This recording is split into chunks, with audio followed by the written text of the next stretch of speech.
Okay, was that in time or what? We are pointing in, we are ready, we've got our objection fingers pointing ready. It's time to get to some more Great Ace Attorney Chronicles, specifically our continuation in Great Ace Attorney Adventures, which we've been thoroughly enjoying and engaged in. It is the nitty-gritty of the trial in episode 5. We're getting closer to resolutions, but there's still a long way to go. I am ready for it here. Hope everybody's ready for it in the Twitch land, currently watching this in the live broadcast, but also catching up in the YouTube as well. Welcome to you on YouTube land if you're watching this through there. Hope you're going to enjoy this video. Leave your likes and comments down below if you do, and if you want to subscribe and hit the bell as well to get push notifications of new uploads in the future, that would help me out a ton as well. And meanwhile, I will go hit my non-existent hammer down, my non-existent gavel, and hit the continue button. Because we left at a bit of a crossroads, a bit of an interesting point here. It is time for another summation examination.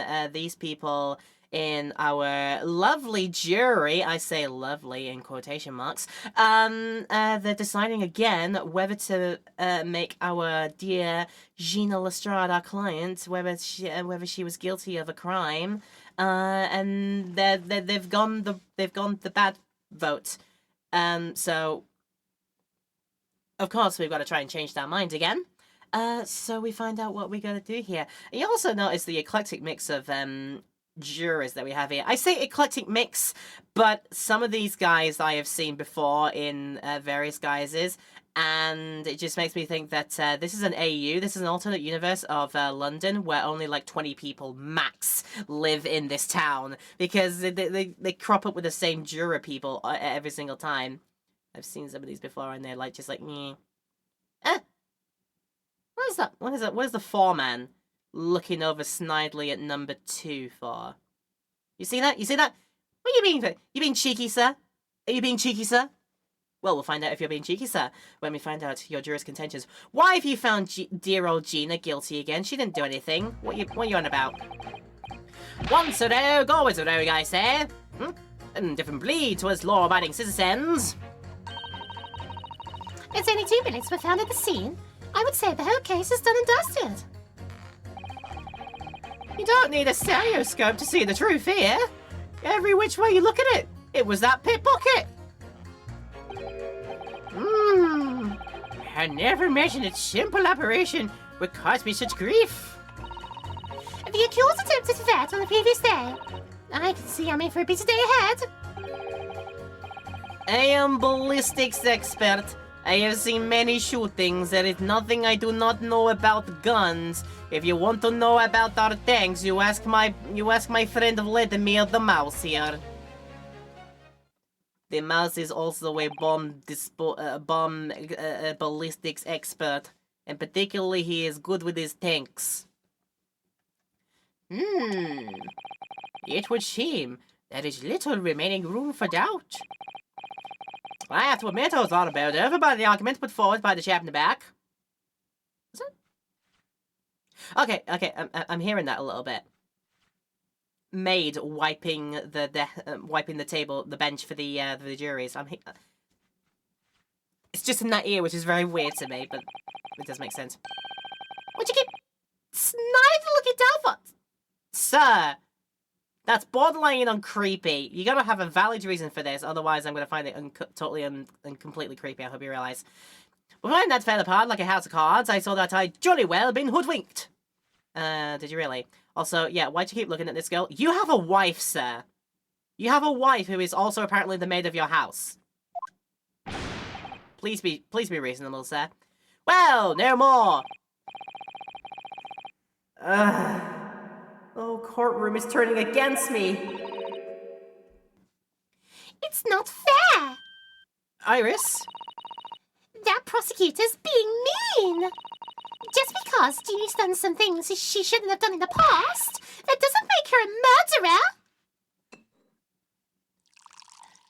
I swear the children these days, they drive me to drink. Allow me to savor this fruity vintage while I savor the spectacle of your fruitless debates on the matter. Here's to the truth coming out. Eventually. Best be ready. That's enough preamble. Council, proceed with the summation examination. Ow. My cheeks. Why do you psych yourself up like that? That just surely just hurts your cheeks, and if I did that, would make me even more anxious than I would probably be feeling. Like, I'd be like, great, now I'm just as anxious, and now my cheeks hurt. That's what I make of that. Yes, my lord.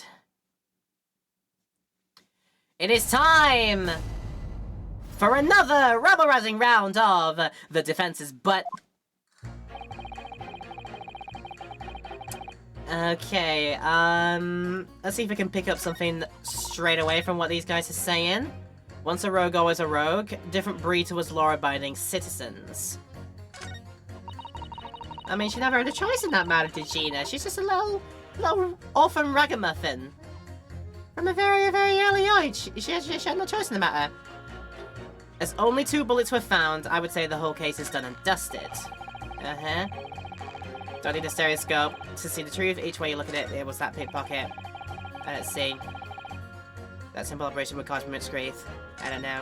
I think I'm gonna sneeze. Sorry.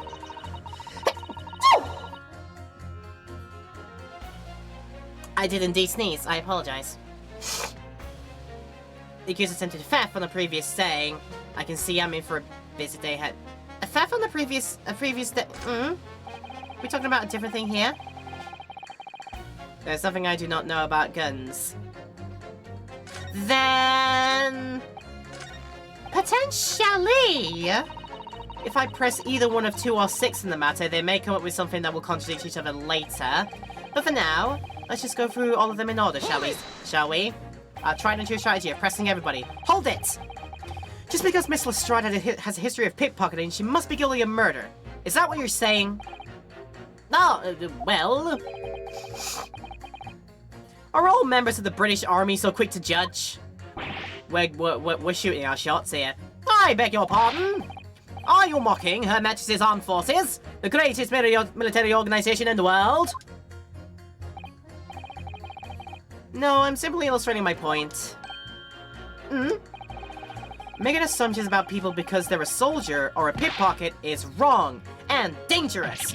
Do not judge books by the covers. Don't make your mind up too soon. Well, yes, you might have a point there, I suppose.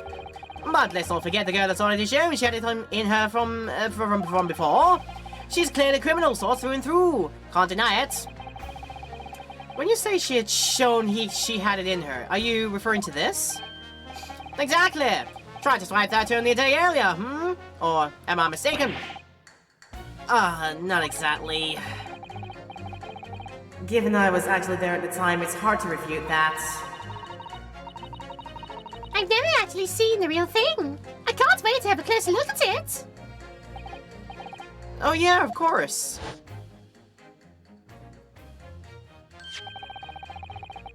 Mr. Sholmes did use his caramel bars to make a copy of the disc, didn't he? And then ordered every type of music bus he could find from all across Europe. To find the one that would work with it. He'd just be that thorough and eccentric. We still don't know what tuned plays though, do we? But I'd love to see how the original compares to Hurley's copy. McGilded's disc. Could it be a clue somehow? Perhaps we should examine it in more detail. I mean, if the gate's telling me to, because it's in my evidence bag now, I feel like that might be a good idea, actually. Take a look-sees. Look at this disc. Every time I do, I have a frisk. Oh, Reno, look! This is blood! Yeah, you're right. It's just a small smear, but it's definitely blood. Actually, I feel as though I might have noticed that before. Haha! Then it's my time to shine again! I thought I'd be waiting forever! Alright, hold still with that disc, Reno. Can we get this done quickly, Iris? In a flash! Boom! It's firing the gun that makes it turn the color. It turned the mystery green. Ooh! A A lovely bright shade again! Huh. Wait, that color. What is it? It's just that green. It's not the first time we've seen that color, is it? Blood samples portfolio updated! 4 samples, different colors blood, different people's blood turned different colors, and 2 samples so far of the mystery blood that we are unsure who it exactly belongs to. We have a label for a... For Mr. McGill did. That's a man you defended in court a couple of months ago, isn't it, Runa? Yes, or rather, mistakenly defended. I wonder what his name is doing on the back of this disc. That's a question I'd love to know the answer to myself. Okay, we don't take that any further. We just literally have a ponder about it. A ponderable ponder, shall we say. Alright, time to press more of the jurors. Hold it! It's the number of bullets that has you convinced? And the 2 bullets were fired. And the 2 guns that fired them have been examined by the police. When the parlor maid asks me how many are invited for dinner, I always tell her to count the table settings. Well, that's logical, I suppose. Although, Yeah? sometimes after dining, crockery does go missing. 1 or 2 guests rather like to find china. Does your employer dine with thieves? So I suppose, if there was another bullet somewhere of which we were unaware, I'd have to reconsider my position. A 3rd bullet somewhere on the scene? Could that be possible? Ooh, could we prove this now? If it's talking about the possibility of there being a 3rd bullet, this mysterious 3rd-party bullet, I wonder if it's possible for me to try and prove it right now. Could I prove that right now? If I have a look at the blood samples again, 1 for the blue there, 1 for the bullet there.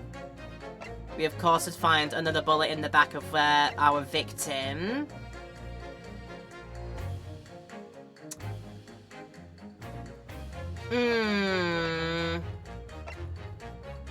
It's very possible a 3rd bullet could exist, because the victim's own gun that he had was only ever loaded with 1 bullet at a time. But then the other people, the other assailant that came in, probably had a gun that had multiple rounds in it. So it's very possible. It's very possible, but I'm not sure I can prove it currently. I can say... Not right now, but let me get back to you. Unfortunately, only 2 bullets were discovered by the police during their investigation. Yes, I know. Right. And I don't imagine the good men of Scotland Yard would have overlooked anything. If I missed the bullet while I was cleaning his lordship's office, well, I should receive a sound scolding, I don't doubt. And he should receive a visit from the police, perhaps. It sounds like a crime scene to me. A 3rd bullet? It would completely turn things around if there was one, wouldn't it? Do you think we might find one lying around somewhere? That's probably what I'm hoping for, then. Every which way you look at it. How would you come to that decision, Mr. Eccentric Man who has a hobby?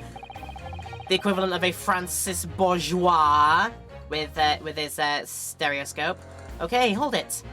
So if I've understood correctly, you need 2 pictures, a left eye one and a slightly different right eye one. Exactly! Then you can see the scene in 3 dimensions, like this! Like that!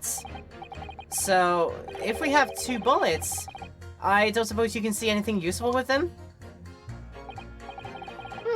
I think you'll find that no matter how much you squint, the truth of the situation always looks the same here.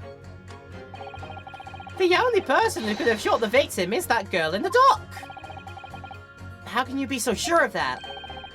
Think about it! The Skulking brothers shot the great detective, didn't they? Yeah, that's been mentioned once or twice, much to my chagrin. Well, move then. Surely it's coming into focus now, isn't it? Ah, this is a waste of time. I'm not gonna change this man's mind anytime soon. Alright. Looks like we can frightfully say ignore the man for the time being. Okay, our old senile doctor. Let's talk with him now. Hold it! Would you please stop muttering about things that have nothing to do with this trial, sir? The defendant's life is on the line here. Well, the thing is, I couldn't really say that it was nothing to do with this trial, to be honest. Huh? I mean, there's no question that the man was shot, but the bullet had simply vanished from his stomach. It's quite inexplicable, don't you think?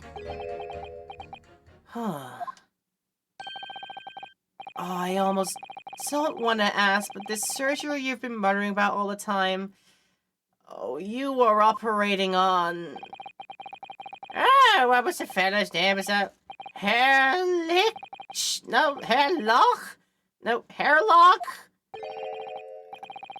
Herlock Sholmes by any chance? Yes! Good lord! It was that Herlock fellow! What?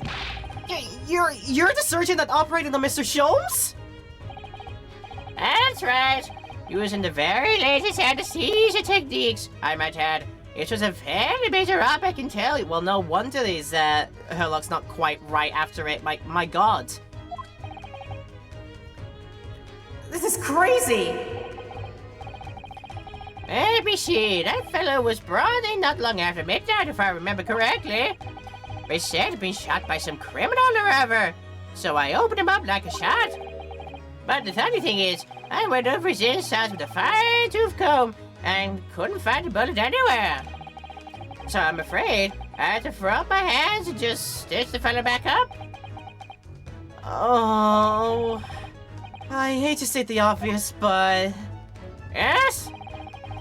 Surely that's because the bullet is still at the scene of the shooting?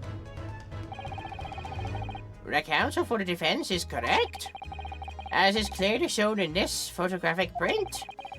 The bullet that the Skull King brothers fired at Mr. Sholmes hit him in the stomach region, then exited his body and lodged into the shop wall where the calendar was hanging by the door. I think you'll find it's really quite simple if you just consider the problem three-dimensionally. Ha! Who do you think I am, son? Well... Sure, number 4 is about the best I can do. Also, probably somebody way too old for their job. As soon as I saw the wound to the man's stomach, I flipped him over. Like a pancake? Are you saying that you checked his back? Of course I did! And there wasn't a trace of injury. No sign the bullet had left the body at all. What? That's the point! The only logical conclusion was that the bullet was still somewhere in the man's innards, which is exactly why I set about slicing it up. And I'm still none the wiser, even now. How many times do I have to say it? And somebody please explain how it happened. Can somebody please solve this mystery? It's almost as much of a mystery as to how this jury was put together. The same 20 people. I am so unlucky.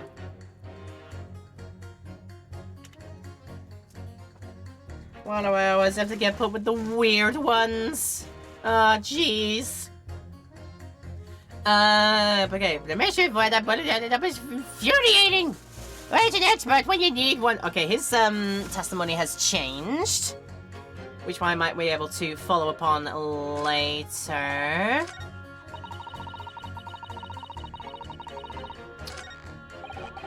I don't have conclusive evidence of there actually being a third bullet somewhere though, so I've probably gotta just keep it going for now. Hold it! Number 5, hold it!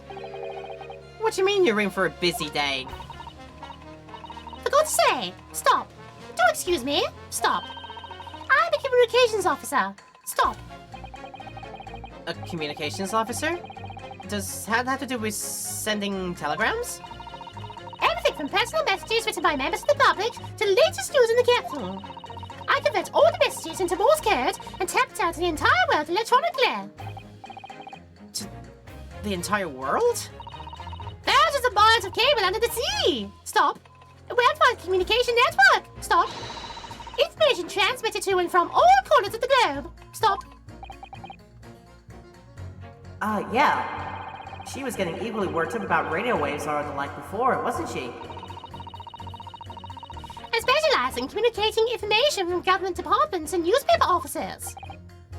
I see. I'm sure I have to wire the newspaper reports so days get diverted later. So no sleep for me tonight, I imagine. Let's just finish the trial first, shall we? Right, you got nothing. Now! Our totally inconspicuous member of the public, clearly from London, man that we gotta talk to now. I thought you were just a tourist.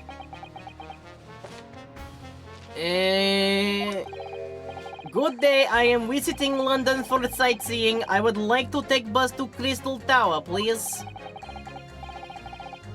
There's no way he's just a visiting tourist. So, you're a ballistics expert. Ah, who knew?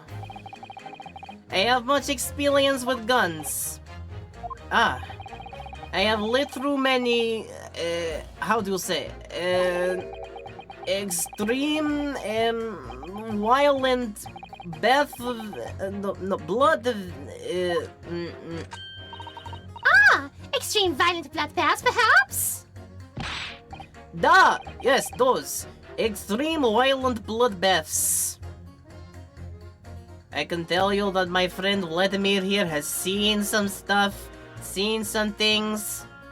You wouldn't know, man, you weren't there. English is very difficult tongue. Considering the sort of people you associate with, I'm surprised you still have a tongue. Anyway, if you have questions about bullets and guns, you ask me. There is nothing I do not know. No mystery I cannot solve. Oh, he's very confident in his knowledge of guns, that's for sure. But if possible, please only in Russian language. He's not very confident in his knowledge of English, though, is he? No. Still, we should bear it in mind. He's our man if there's a mystery about guns or bullets.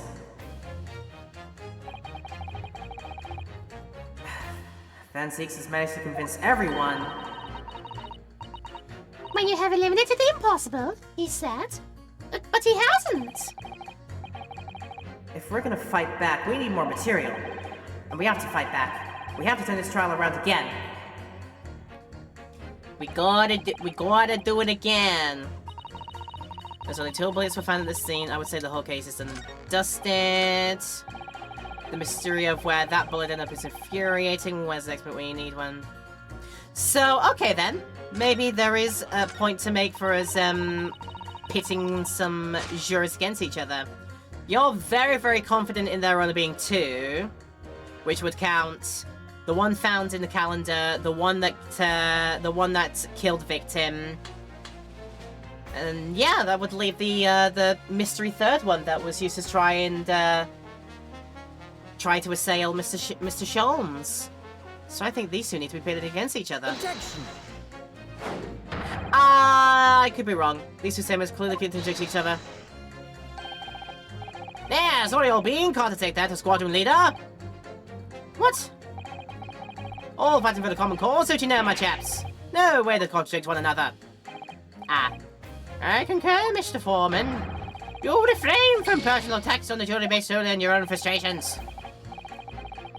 Really frustrating is I thought I identified a genuine discrepancy there.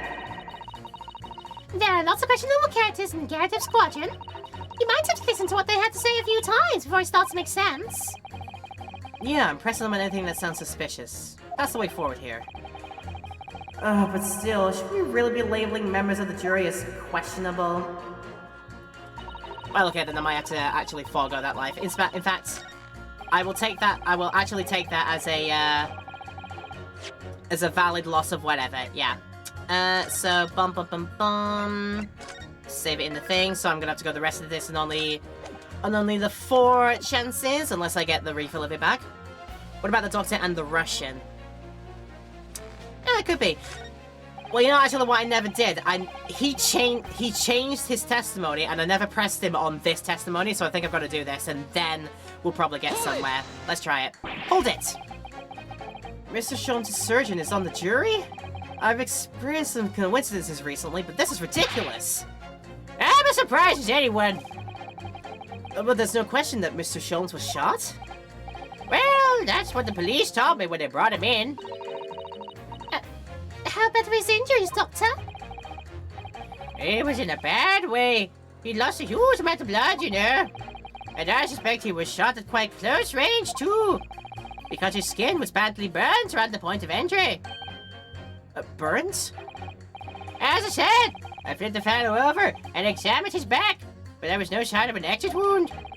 Which is why I thought I'd better look at the log and pop it out. And yet you say you found no bullet inside the patient. Well, I wouldn't have done, would I? Because it's in the wall of the pawnbrokers. But how to get there? I need someone to solve this mystery before it drives me to insanity. If only there were some experts in ballistics who could help, even if he looks extremely untrustworthy. Well, I think you might be able to summon that mist. So we have a disappearing bullet on our hands. I think that spells it out for us that 4 and 6 probably do need to be put together. Where's the next bit we need one? Shady Russian man is apparently expert. Objection. Okay then. You were onto something, miss. Good job. These two statements clearly contradict each other. The idea that all I do is pit juries against each other. Ah! A ballistics expert! Pitting. On the night in question, Mr. Sholmes was shot by one of the Skulking brothers. But since there was no sign of an exit wound on his back, we must assume the bullet didn't pass through him. However, no bullet was found lodged in Mr. Sholmes' body either. Furthermore, a bullet was found lodged in the wall of the shop where Mr. Sholmes was shot. Juror number 6. Hello, my name is Villain. Pleased to meet you. Oh my god, his name is Villain! Like a villain! I am how many episodes into this game and I only just put it together that his name is Villain.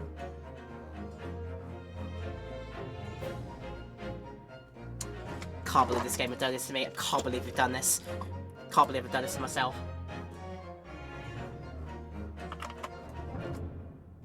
Oh, Jesus Christ. Anyway. This apparent contradiction in the facts is so clearly troubling juror number 4. Are you able to explain the mystery? I have seen very similar situation in Motherland. It was night, there was blizzard.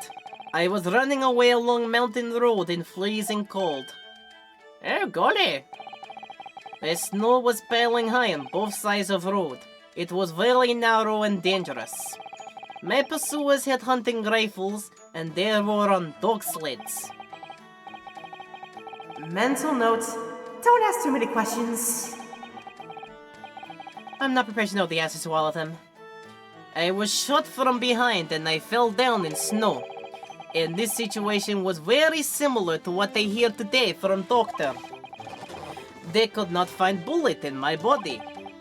And no sign of, how do you say, exit wound. And where did the bullet go? Bullet never hit me. Well, if it never hit you, why'd you fall down? Bullet hit frozen wall of ice very close to my side. What? One small piece, very sharp, broke away from the lump of ice and pierced my body. It made deep wound that looked just like bullet wound. Good gracious! Of course, piece of ice quickly melt inside me, and that is solution to mystery of disappearing bullet.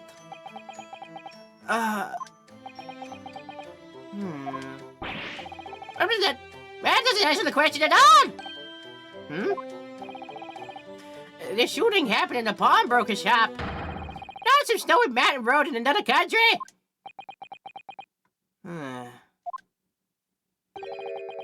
It's just an idea, but we might not be looking at exactly the same scenario here. Runa? Where exactly was Henry shot again?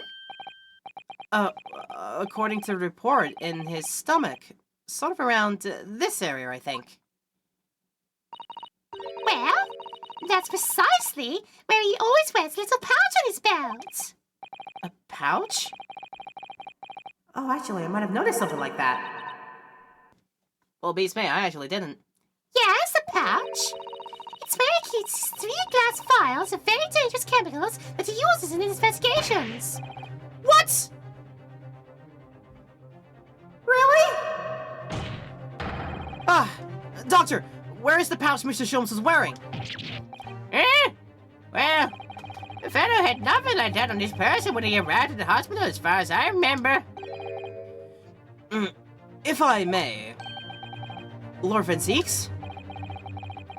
While I realize it is forbidden for the prosecution to interject during a summation examination, I should inform the defense that I have the pouch in question in the antechamber outside the courtroom.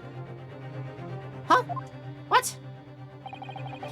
As I understand it, when the police arrived on the scene and found Mr. Sholmes injured, they removed the pouch in order to assess the wound. Ah! Thank goodness! I thought I was getting forgetful for the moment. Where am I? Since then, it's been in my safekeeping along with all other evidence relating to the case. I can personally vouch for the fact that it has not been touched since the incident occurred. Very well. While extremely unconventional during a summation examination, I must demand the prosecution presents the item in question with all speed. Bring forth Mr. Herlock Sholmes' pouch! I see. So, it is just a pouch worn by Mr. Sholmes on the night in question, is it? Oh, look at that! One of the vials is broken and the leather around it is scorched black. It's almost as if the vial exploded. Exploded? So, that night, the bullet from the Skulking Brothers' gun struck Mr. Sholmes' pouch. And it was the glass vial exploding that caused the fellow's injury! This bullet did not penetrate victim, but was deflected into wall of shop.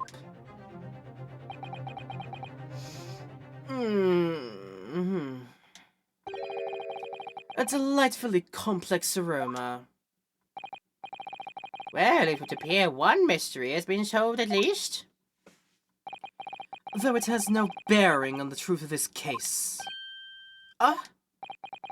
The bungling and burgling brothers shot the detective, and the accused shot the pawnbroker. The pertinent facts of the case remain unaltered. Well, at least the mystery is solved. I can sleep easy tonight. Thank you, young man. Thank you very much. I'm glad I could help.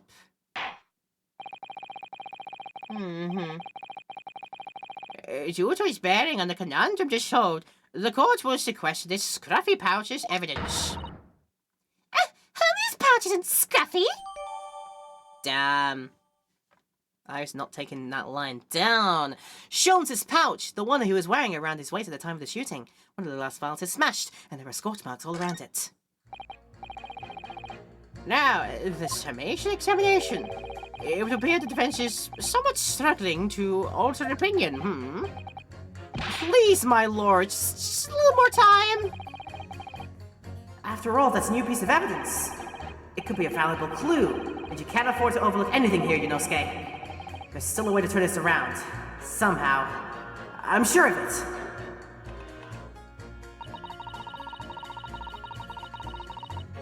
Yo, you're saying all this as if,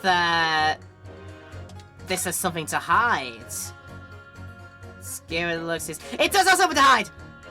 Bullet number 3. Oh, shoot.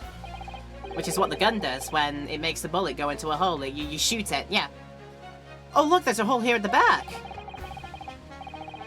It doesn't look much like a bullet hole, but clearly something ripped through the level with great force. Something must have pierced it somehow to have left this hole behind. Yeah, it looks that way. Mr. Sholmes and his pouch both took a beating, didn't they? Yeesh. We actually examine both the vials. Let's have a look at them. These last vials are full of Hurley's homemade potions. Homemade? Yes! Like fingering powder to show up where people have touched things, and scent amplifying solution to intensify a smell lingering on an object. That's amazing. They're all very easy to use. There's just one thing that you have to be careful of. They're all very flammable. Mr. Sholmes is a walking bomb! Either way, he's passionate about finding out the truth, or just oblivious to the dangers. I'll give you 3 educated guesses which one that is. Which one of those 2 that is. Alright then, broken vial first, let's have a look.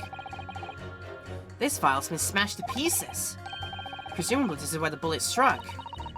As soon as the bullet hit the chemical in that vial, there would have been a really big explosion. A big explosion? Well, Hurley's potions and chemicals are amazingly useful for the investigation work he does. But they're also quite tricky to handle. Safely at least. They're very dangerous. Oh. I'm sure that when this vial broke, the chemical inside would have ignited. Oh. Okay, note to self, always walk on the right-hand side of Sholmes in the future. The left is the danger zone. Highway to the danger zone. Yo, take a peeksies.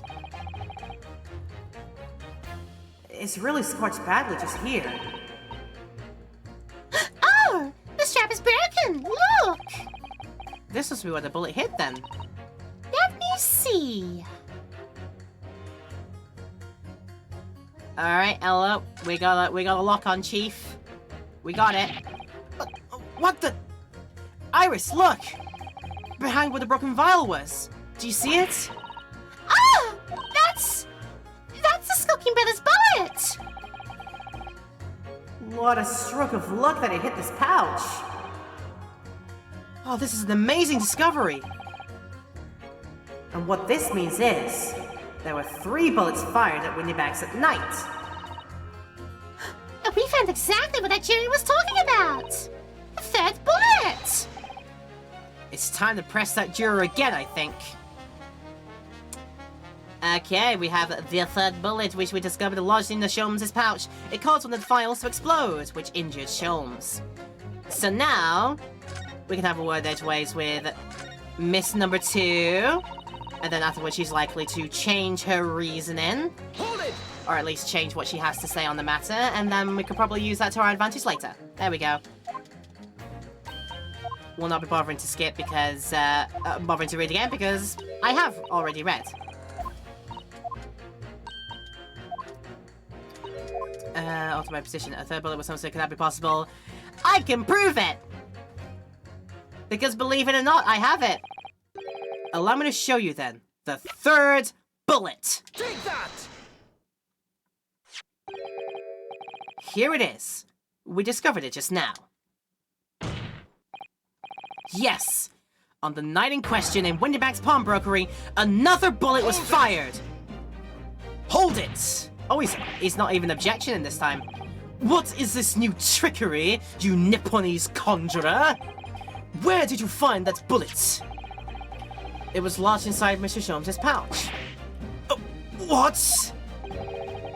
This pouch was removed from around Mr. Sholmes' waist before he was taken to hospital.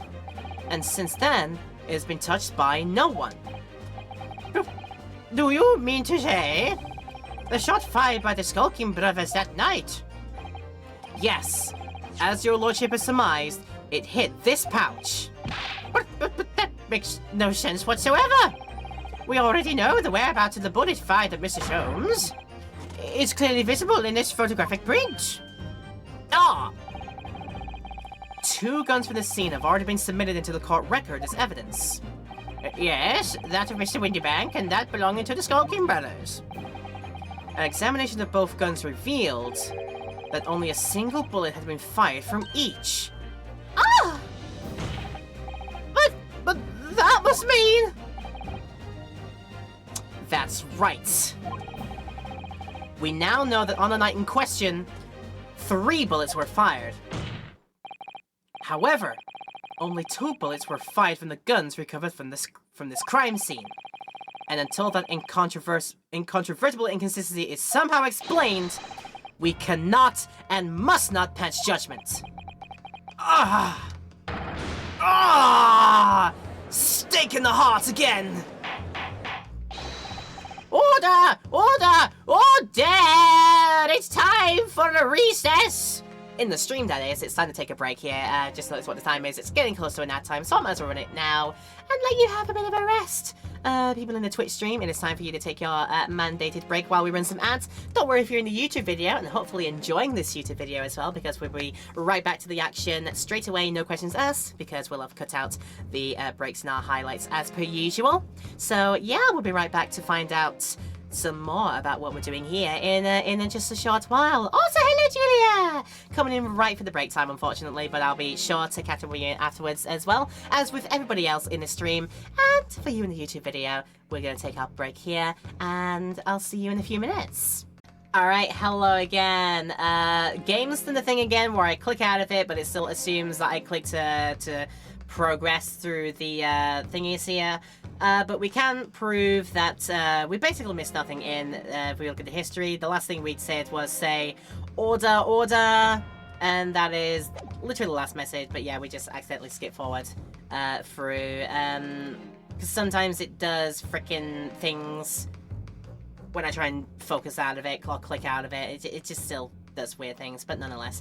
Okay, that's the proof that we didn't miss anything, and yeah, you've not been missing anything at all, particularly you in the YouTube people. We are getting right back into the action here. If you are liking this in the YouTube video, don't forget to leave your likes and comments down below. If you want to subscribe and hit the bell button as well to get the push notifications of your into your inboxes for the future episodes of this series and for other things as well to come through if you want to see some more of my stuff, and yeah, you can go ahead and check that out instead. It'll be super helpful. Oh my god, I keep doing this! Ah! I just want to type in the channel to chat to let people know about the VODs they can look at on the YouTube channel if they haven't been to the YouTube channel already. Game, why you like this? We got a pal saying 2 days after your stomach flu, I got an ear infection and the doctor can't help me, so I gotta go see a specialist. Oh, that's a bum. But you're almost done with God of War 2018. Oh, that's a good though. Need only one more Mystic Gateway and then travel to Jotunheim. Ah, good old Jotunheim. Turned out to be a pretty okay game for me to play as well, God of War. I did like playing it, for sure. And people desperately wanted to see more of it, clearly, because literally by the time I finished with 2018 God of War, one of our friends, who shall remain nameless, but he knows who he is, decided to be like, yeah, I want to see you do Ragnarok, and just gifted me the deluxe edition of Ragnarok on Steam. Like, freaking hell, dude. You know who you are. I'm not going to mention you by name, but my god, I'm convinced that you are made of money, or you have some blood money packed somewhere. Like, Jesus Christ, my dude. Ah, dear. Atreus can be annoying at times. I didn't really find Atreus too bad in that regard. Really? I suppose the only annoying thing... I'd have to remember that now, but I think the most...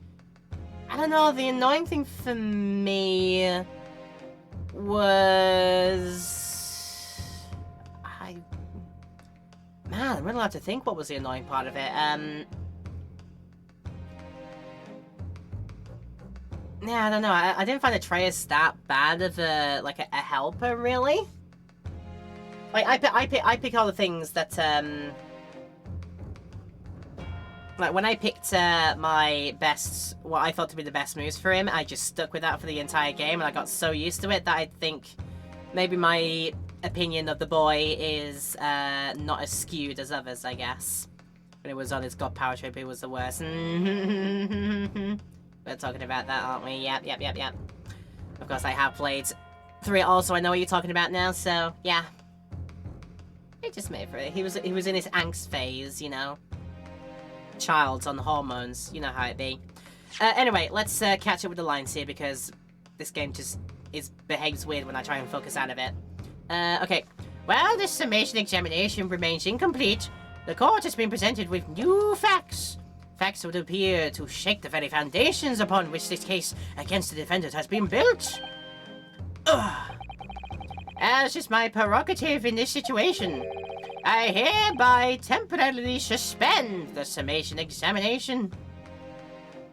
Isn't he like 5? I think it's like very, very early teens. Very early teens, like 12 or 13 around about that, by that point, I'd say. Something like that. I mean, I wouldn't know entirely, but there you go. By Jupiter! What? Bailiff! Bring the witnesses back to the stand at once! Oh, I thought I got rid of these idiots. Why are you bringing these idiots back into my life? Not including you, Tobias. You're a good egg. But the 2 others, like, my god, these are so bad. These are bad witnesses. Jesus! Witnesses! My governor! Were you listening to proceedings while the defense carried out the summation examination? Where was, governor? Where was? Perhaps we can dispense with the tedious preamble. Simply answer this one question. A 3rd bullet has been identified at the scene of the crime. What do you make of that? Make of it, Gov? I don't make nothing of it. Is it one of yours? God blimey, Gov, God blimey, not a chance! In that case, did you have an accomplice? What? Hey, what? Never! The Skulking brothers work alone! It's just the 2 of us! We can make it if we try! Just the 2 of us! That's our trademark! How soon we forget poor Sulky. Only 2 of the bullets from the crime scene originated from the firearms we have in evidence. The 3rd bullet was fired from another gun. Where is it? Mommy, that's an head scratcher. Counsel for the defense? Yes? I should like to hear your thoughts regarding these new developments. The 3rd bullet, and the mysterious missing firearm from whence it came. Thinking back over all the testimony we've heard and all the evidence we've seen, I think I'm starting to form a picture. A picture of what really happened that night. Oh goodness, it's making me think. My lord, I think it's clear that what this 3rd bullet tells us about the Skulking brothers, they had a secret accomplice, they had another gun, or it has nothing to do with them. Okay, we've got an interesting... We're gonna try and piece it together rather interestingly then.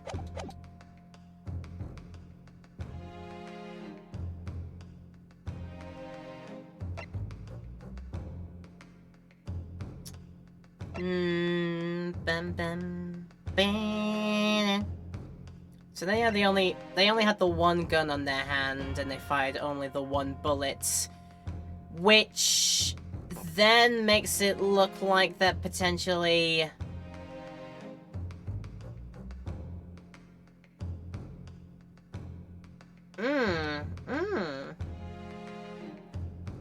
Am I to make of this? Am I to make of this then? Music box disc is green, and all the green tinted blood on the counter, on the calendar. Am I to make it that this maybe isn't this maybe isn't Herlock's blood, but is a result of another person entirely?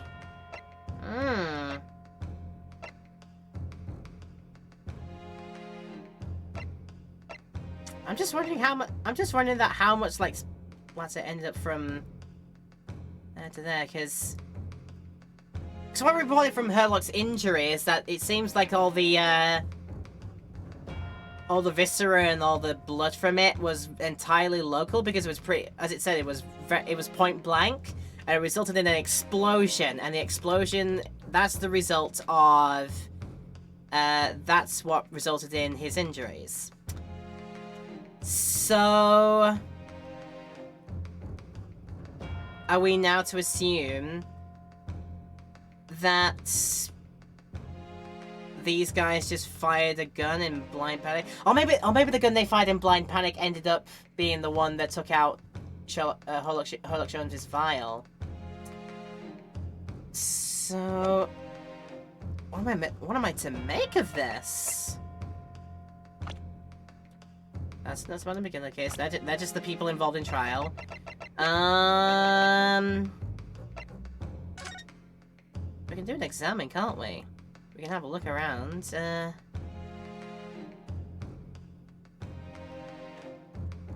Like, is there much as in there? Can we actually take a look at the inside? So, there's ammunition still loaded in 5 of this revolver's 6 cylinders. Yes, which tells us that only a single shot has been fired from it. Exactly. The bullet that hit early, in fact, isn't it? Yeah, it happens almost as soon as we walk in through Windybank's door. I'll make those brothers pay. And she will. Yeah, you better be scared, you lot. So yeah, 5 bullets still remain. Evidence of there only being 1 shot fired.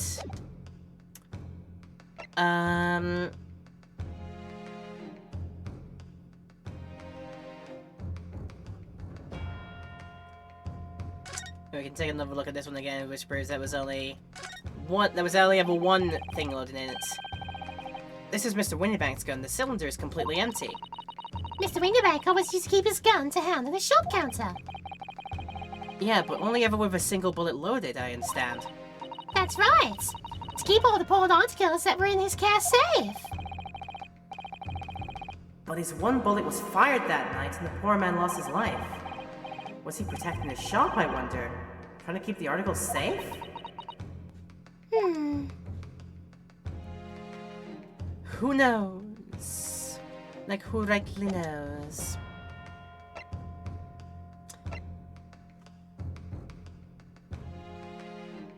Ah, this is interesting then. I think on my gut instinct it tells me that this this third bullet that ended up attacking Sholmes is gonna be a result of a completely separate incident that did not happen with anyone else. Then, did they have another gun? I mean, there's 2 people. It would rather make sense that it would have like 2 guns, like 1 for each of them, and they just like threw it away. Or they had a secret accomplice during it. It's not gonna penalize me for it, I don't think, whichever way we go.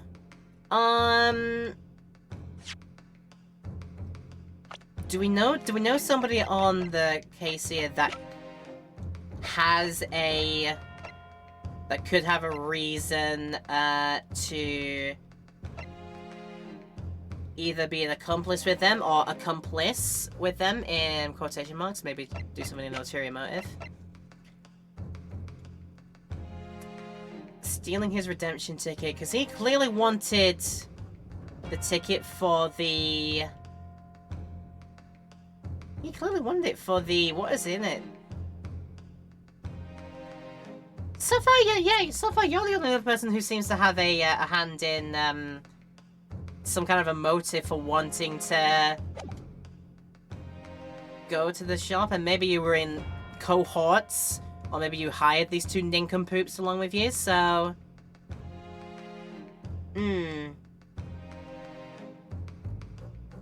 This doesn't seem so broad that I think, like, I understand why it's not probably going to penalize me for it. I just need to finish the story in God of War, by the way. You don't need to mention the name, but I think I can guess which friend gifted you Ragnarok. If I'm right about that, he's a good lad, genuinely one of the best we've ever known, isn't he, Jess? We know who he is, and if he's watching right now... Love you, mate. Let's go with the theory that so-and-so person here, Eggert Benedict, is someone else with a motive to want to be a miscreant in here, and maybe had the 2 nitwit thieves on the payroll. Let's give it a go. On that night at Windybank's pawnbrokery, The brothers must have been working with a third man. Um, The witnesses are clearly doing their best to cover up the existence of this accomplice. But the evidence all points to the fact that there was someone else present. Someone carrying a gun. Oh, we are going there, are we? Objection! Objection!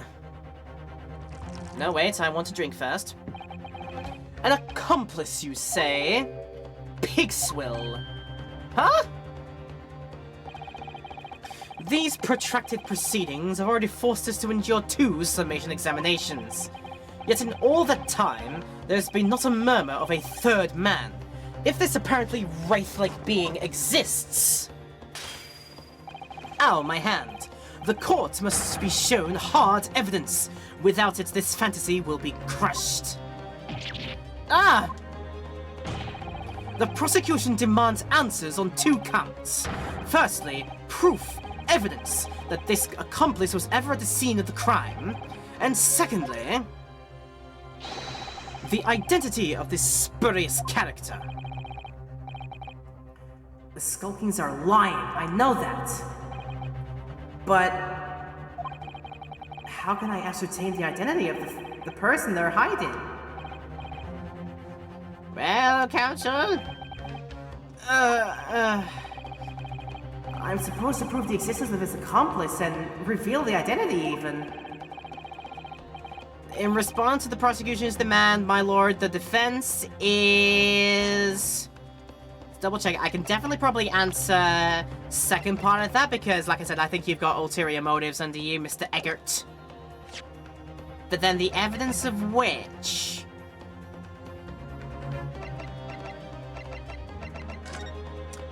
The evidence of which... one gentleman self-code that probably had his coordinates, so might be this... that you are so wishing to get back. Ooh, this one's gonna want me to... This one's gonna cost me if I get it wrong then. We are contingency saving this. I think the answer is that I've got to that I had to say we are ready to present answers. Because I believe I have it for the first one. The defense is ready. I believe I can provide all the answers the prosecution demands. So, my Nipponese friend, despite the swimming eyes, you seem to think you have something to say. This promises to be interesting. Ow, my cheeks again. I have to push forward now. There's no other option. Except the option to drink, and I will do so right now. We want you to drink something.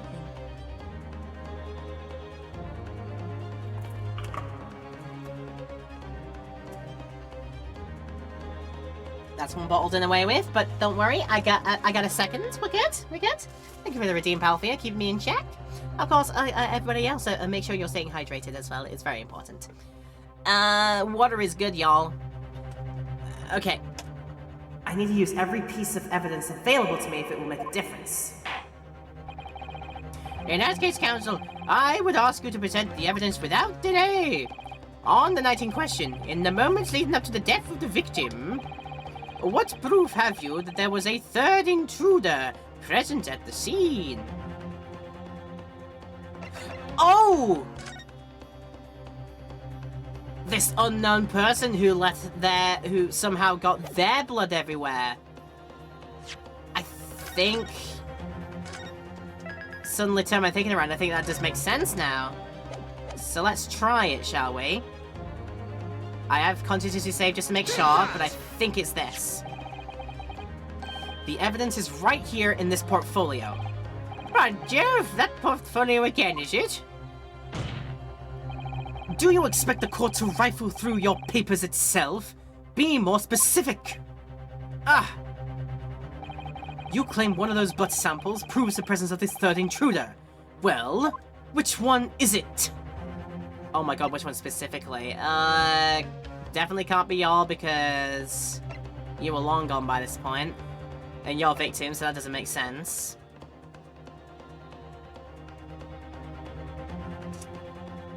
Oh, by Jove, is it the small smidge there or the giant splatter of it here where the third bullet was fired? I think it might be the big splatter. Let's have a look. What am I looking at here? There appears to be some green paint or such like around the bullet hole in the middle of the calendar. That's a bloodstain, my lord. Not an alien's, don't worry about it. A bloodstain? Green blood. Curious, even for you, dare I say stupid. Is the court to understand that the intruder was some inhuman creature? It's something developed by Mr. Herlock Sholmes. By the great detective! New invasion! Stop! Not yet appeared stories! Stop! It's this you see. It doesn't have a name yet though. This fog has created a chemical that reacts with different elements in people's blood to change its color. Different elements of people's blood? Yes! Everyone's blood is slightly different, you see, because it's made up of different elements. So, by seeing what color it changes to, you can tell in a flash whose blood it is. Ooh, that brings a whole extra dimension to looking at blood. Talk of blood in courtroom. Stop. Very exciting. Stop. I have a problem. Stop. As an example, this one shows the blood of the victim, Mr. Windybank. Ah, a striking blue. Yes, so you see, the green color of this bloodstain on the calendar shows us that somebody else was shot in the main part of the shop. Now, hold fire there, young man. Could be from some unrelated incident, couldn't it? No, it's not unrelated. Nah. The date shown on the calendar is the date on which Mr. Windybank was killed. By golly! Therefore, we can assume that whoever was shot on the same day. And whose blood is it? Well, the Skulking brothers in the stand don't appear to be suffering from any gunshot injuries. Which means it must be the blood of somebody else. The third intruder, in fact. Objection! Whose identity the court is still waiting to hear? You can't delay this any longer, my learned friend. Who is this alleged third intruder? The only other person who had a motive to be in there in the first place. Like you would think anyway, yeah. Y'all, wasn't it? Take that! Take that!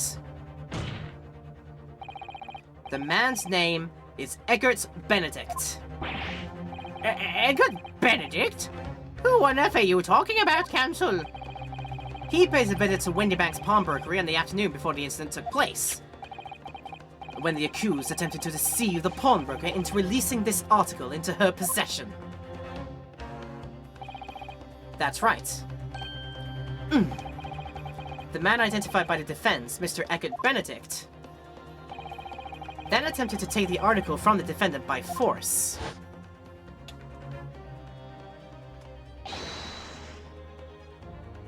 Broken! Yes, sir? I believe this filthy pocket thief has just redeemed an article from you now. Yes. The article in question belongs to me. I demand for it to be returned at once. Now that's a lie. What are you trying to pull? Give me back my overcoat, you wastrel. And needless to say, JoJo Pearls. Any music box discs too. Yes, indeed. Inspector Gregson was there at the time and can attest to what happened. In the end, it was the inspector himself who took the disc. Can you corroborate this account, Inspector? Yes, my lord. That's more or less what happened. And in the interest of being thorough, I asked Mr. Windybank for a print showing the fellow. Taken from one of his red-handed recorder gubbinses. Yes, that's him talking to Mr. Windybank that morning. And you claim this man is the brothers' accomplice? Well, Mr. and Mrs. Skulkin? I've never seen the geezer before in my life. All my life, Gov, all my life. Never seen him. Well, somewhat unsurprisingly, it appears our witnesses disagree with the assertion. I'm sure your lordship recalls my learned Nipponese friend's actual assertion, which was that he could prove the identity of the alleged accomplice. Yes, and I can. Then show us the evidence! I agree. We must see proof that the clean-cut gentleman in the photography is the filthy criminal you say he is.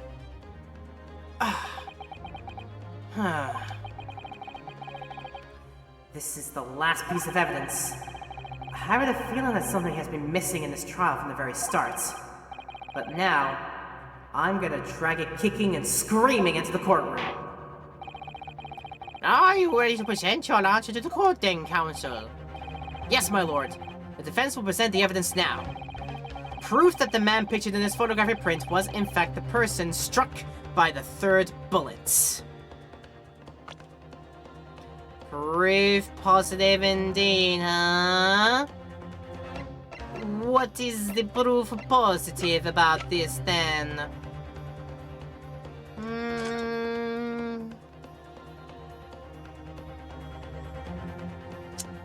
Yeah, no. Nothing about that for the newspaper.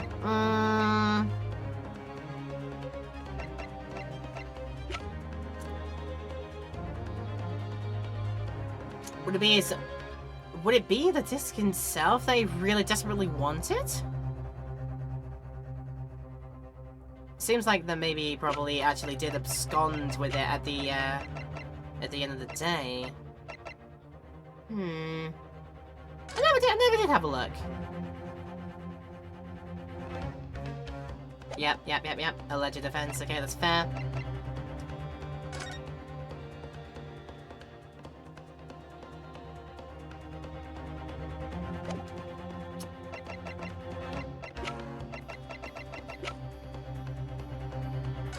Would it be in the disc? Would it be in the disc itself? That's a great question. I'm needing a lot of contingency saves here because this is kind of doing my nutting.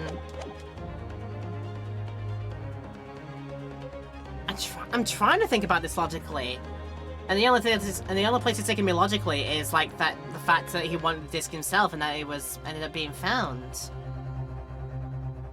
And we are alleging that it's got his, trails on it. I could be wrong doing this. This might be the first time I'm resorting to go to, trial and error guessing. But let's try this first. Oh! It was the disc itself. It was that blindingly obvious. Okay, that's fine. As I mentioned before, on the afternoon of the day in question, the defendant attempted, deceitfully admittedly, to reclaim this disc from Windybanks. Which is when the aforementioned Eggert Benedict appeared on the scene, I believe. This man then attempted to purloin the article from the defendant's possession, no? That's correct, my lord. I myself was present at the time. It was following this that a minor incident occurred. But of course, sir. Here is the disc for you. Very well. Jojo pose. Then I shall bid you farewell. Say goodbye to style. Wait a minute! That disc is mine! Ah! What do you think you're doing, you little tramp? You've drawn blood, you filthy animal! Keep the change, you filthy animal. Being a music box disc, it has countless small but sharp metal protrusions all over its surface. Those protrusions cause Mr. Benedict's finger to bleed. And the resulting smear of blood is still visible on the disc now. Oh, goodness! A bloodstain is it? My assistant and I have just analyzed the bloodstain here in this very courtroom. Using my trusty Fogger gun. Yeah, and we have added the results in this portfolio. Ah, say! It's green! It is added the same color as the blood around the character! The evidence is conclusive. The man calling himself Mr. Eggert Benedict, who was in Windybanks earlier in that day, is the accomplice who was present at the scene of the crime that same night. Oh, shit, there was someone else there! Look at those two rooms now, they're sweating buckets! Oi, what are you talking about? It's boiling in here! My lord, it is the opinion of the defense that Mr. Eggert Benedict should be summoned to the courtroom to testify. It would certainly seem that we can ill afford to ignore this gentleman's apparent presence. Objection! This has gone on long enough now. This flagrant ignorance of the mechanics of law. Herlock Sholmes, you say? Yes, I've heard the name. The protagonist in a series of short stories for the vulgar classes. A god of detection or some such. And now you employ chemical substances devised by this fantastical persona in the highest court of the land? Do you expect us to take you seriously? The samples made by this plaything are not fit to be called evidence.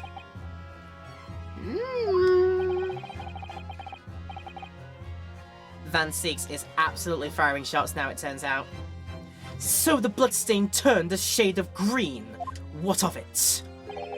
Here's to you successfully proving that no other blood in the world would turn the same color. Well... Boots! We have a new classic objection. We could go, Objection! Boots! rather than saying objection, book. My friends now. My friends all know all about that one. And pray, do not even think of suggesting that we should take Mr. Sholmes' word for it. Is he right? Is Mr. Sholmes' concoction a load of rubbish? I don't know, I mean, he is a great detective. What are you talking about? We can't let him get with that! I love him! I love you, Sir Herlock Sholmes! Sing us a song, Sholmes! Yes, indeed. The book! I knew it would come to this. Of course Mr. Sholmes' invention isn't going to be recognized by any official body. But whatever choice did I have? I'm just remembering what Father Christmas over there said before. That's how he was temporarily suspending the summation examination.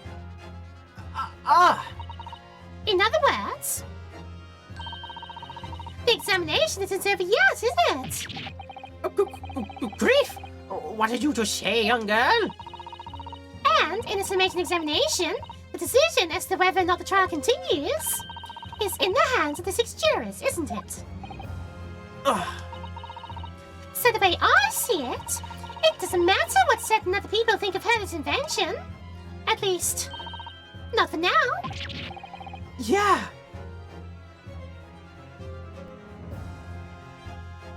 I went up and said, my gosh, she's right! Young lady, you have quite the devious mind, and how old are you? How old are you again? You're 10 years old! A grievous mind is a scary mind, and the 10-year-old, I say. New legal Pokemon type just dropped. Objection. Excellent, Julia. Absolutely excellent. Totally, that would totally be the Pokemon of choice if any like attorney character in Ace Attorney turned out to be a Pokemon trainer. They absolutely would have Objection. Oh, pardon me. I just want my drinky.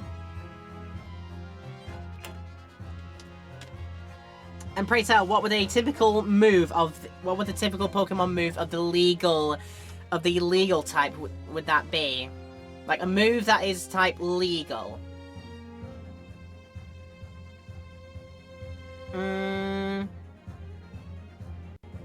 Would be steel type instead for the hard steel of the law. Interesting theory. I'll let you mull over that one in chat. Maybe even on YouTube as well. Let me know down below. A good idea. If a Pokemon was considered the legal type, what would be a good legal type move for it to use? Give that a good ponder. It really just comes down to just one thing. Whether these ladies and gentlemen of the jury are convinced by what you say, Runa. Is that about right, would you say? Or did I misunderstand something? Unbelievable. Mr. Jones's partner is a force to be reckoned with. Iris Wilson. Sharpshooter. And a damn cute one at that. Judgment. Judge. Same brain cell. Arceus becomes the law type. Oh god, because he is the law since he is the genesis of all Pokemon. He is the Arceus is the progenitor. Just makes moves like Objection! Judgment move now! I could just see it happening. Judgment! Like that. Ooh, after that shrewd précis of the situation from an entirely unexpected source. It must be acknowledged that the previous summation examination has yet to reach its conclusion. This is absurd! Ladies and gentlemen of the jury, the court now looks to you for your final leanings in this matter. Yeah. As proud citizens of Her Majesty's Britain, all 20 of us represented, I'm sure you will come to fair and just conclusions. Ooh. So then, state your final decisions in turn, please. Not guilty. Not guilty. Not guilty. Ooh. Guilty. Oh. Guilty. Oh no. Not guilty. Thank you. I cannot believe I can't believe the villain is saving my bacon here. Also, that's a nice twist in the formula. You're not just getting all of them to say the same verdict. They still have, this time around, they actually all have like different answers to say. This is so interesting. Oh my god, that's great. Objection! Use gavel throw now! I can see it happening. It's a priority move that can cause flinch if it hits, but it's only 50% accurate, right? For like a 50-50 if you're going to be guilty or not in the trial. Oh, I see. This is brilliant. This is brilliant new Pokemon stuff we're making here. Historic, in fact, I'd say. 2 called guilty, and 4 called not guilty. Such is the outcome of the summation examination. Objection! Objection! My lord, with all due respect, this is an outrage! The prosecution refuses to accept this decision. On what grounds? That you are a crybaby? Are you going to cry, Mr. Zeeks? If these jurors are persuaded by some half-baked concoction devised by a pretender to real police work, then they are too ignorant to be trusted with the judgment of anyone's guilt. I think Van Zeeks is mad.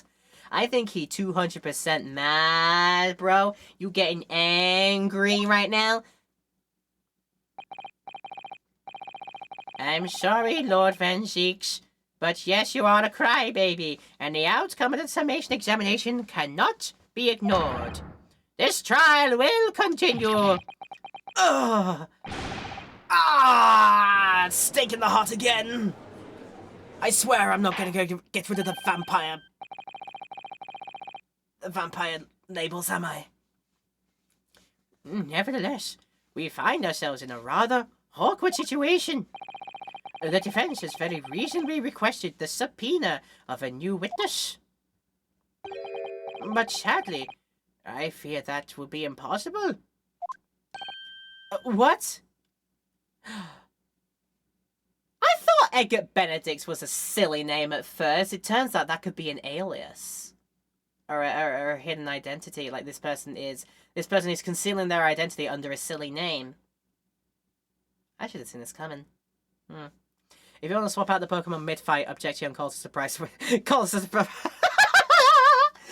a surprise witness, like the equivalent of U-turn or something like that. Yeah, it throws it like a move. It's like, yeah, surprise witness. That's the move. Yeah, surprise witness. It attacks and then it withdraws itself and swaps out the next in your party. Yeah, we're getting there. We're making some great lore here, guys. This is superb.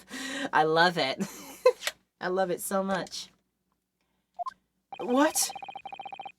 The name the gentleman gave himself, Egbert Benedict, is quite silly. It's quite simply too silly. This name is too silly, and this trial is too silly. I'm afraid we must stop this trial immediately, for it is too silly. I don't believe it. I don't believe that I didn't see this coming. I thought Eggert was a silly name. Just when I'd managed to prove the man was there at night.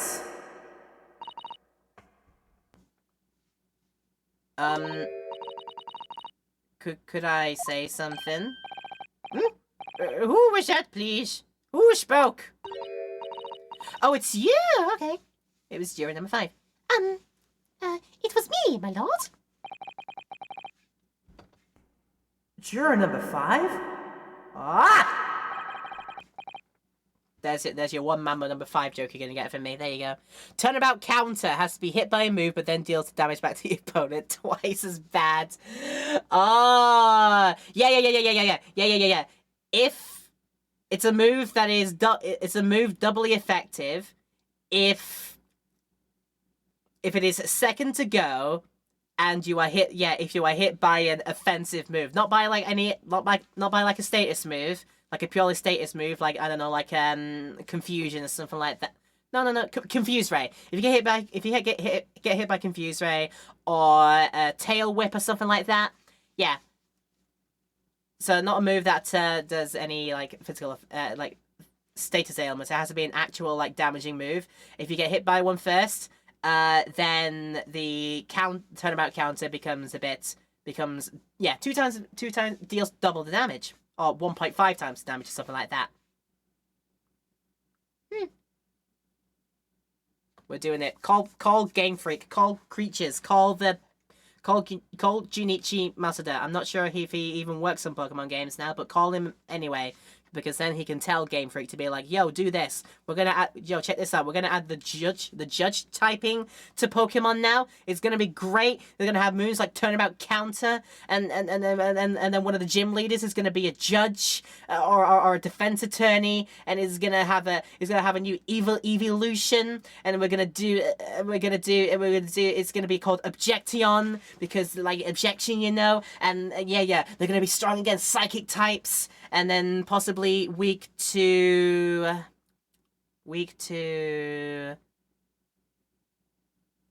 what would you say? That's the next thing we got to figure out. What are its effectiveness is against different other types. So we'll see. What have you to say, madam? If possible, Inspector. Me, ma'am? I wonder if you might share the photograph Pick printed me again? The one in which the gentleman is shown? Right, yes. This one, you mean? Of Mr. Benedict? Weak to money types, off to fire, just burns away the evidence. Possibly. Yes. Oh, there's no doubt in my mind. Juror number 5, you don't mean to say you know this man? Yes, I know him. What? No! Good gracious! Next witness like baton pass, but prior to halves damage received. Ah, we're getting there. We're making some great ones here. This lore is fantastic. This stream has been going fantastic with this talk right now. Order! Order! Ordered! And then one of them is just order, as if like to say... Okay, yeah. Call to order. If you're done in by a status ailment such as confusion, you can use the move, and it has a 50% chance to snap you out of confusion. Like, without even needing to wait for it. Call to order, because then you're back into order, and you can make a move like that. How about that? I'm thinking too. Juror number 5, how on earth? I am a communications officer. Stop. As we can clearly see. The gentleman in the photograph is... Stop. Also a communications officer. Stop. He works in my office. Stop. A very talented operator, in fact. Stop. He should be in the communication station now. Stop. I'm tapping away in the telegraph. Stop. This doesn't seem right somehow. can't put my finger on why, but it doesn't feel right. I suppose we all imagined the accomplice would be some sort of hardened criminal. It's a bit unexpected to find that he has a respectable job day by day, whatever he gets into at night. Yeah, I suppose that's it. I suppose that's why I felt something was wrong. If the gentleman is at London's communication station, we should be able to subpoena him within the hour. Lord Van Zieks, if you please. Yes, my lord. Make the necessary arrangements with all haste. As your lordship bids. The court will recess for 1 hour. When the new witness arrives, we shall reconvene to hear the gentleman's testimony. Inspector Gregson. Yes, my lord? I should like to hear from you specifically about events at the pawnbrokery on the day in question. Come to my chambers during the recess. Yes, sir, my lord. Very well. Court is adjourned until 1:40 p.m. Getting spicy. To be continued. I think we've made it past part 2 at last of the trial phase. Although I have heard there are quite a few more trial phases to get through, so we shall have to wait and see. Trial part 3 to be continued right now. Yes, of course. 17th of April, 12:41 p.m. The Old Bailey, Defendant's Antechamber. Ah, Gina. How are you holding up? I'm starting to feel quite warmly towards her frequent cold shoulders now. Ginny? Are you alright? Why aren't you saying anything?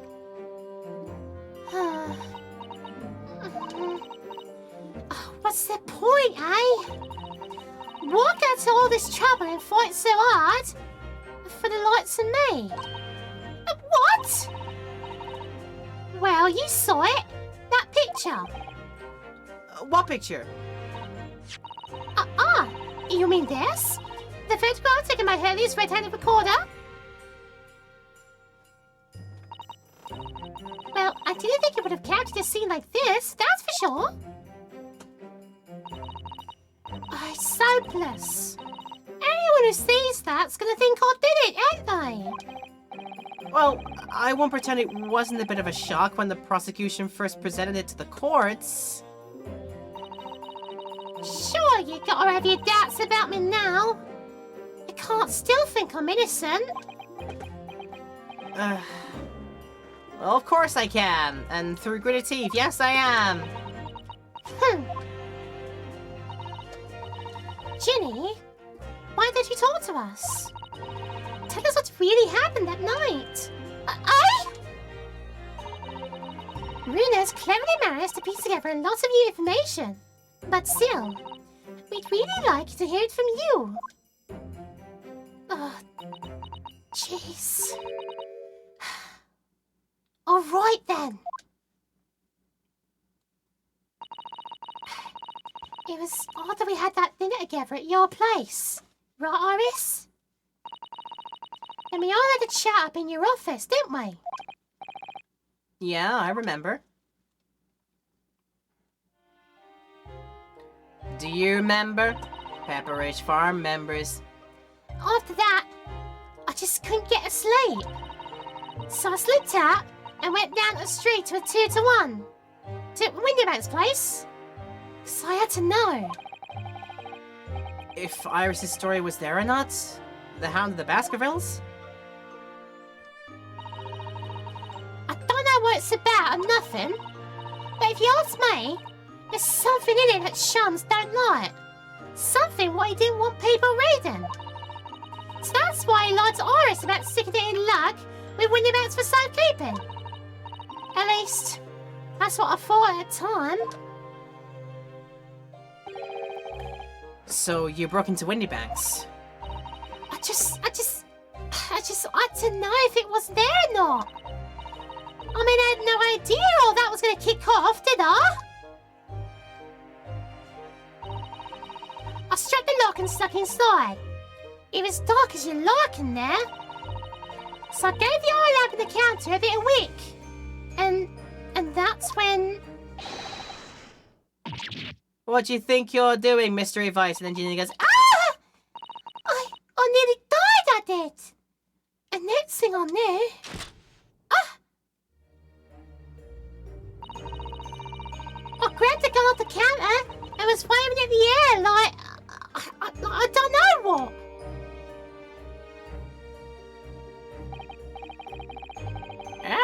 So obviously it was Windybank's voice. You're the girl who was in here this afternoon. I didn't think pickpockets went in for armed robbery. The metal script. Have you got it here? Did Shime see a load of her papers with you? A story? Well, I mean, I might as well like flashback voices because it is technically happened in the past.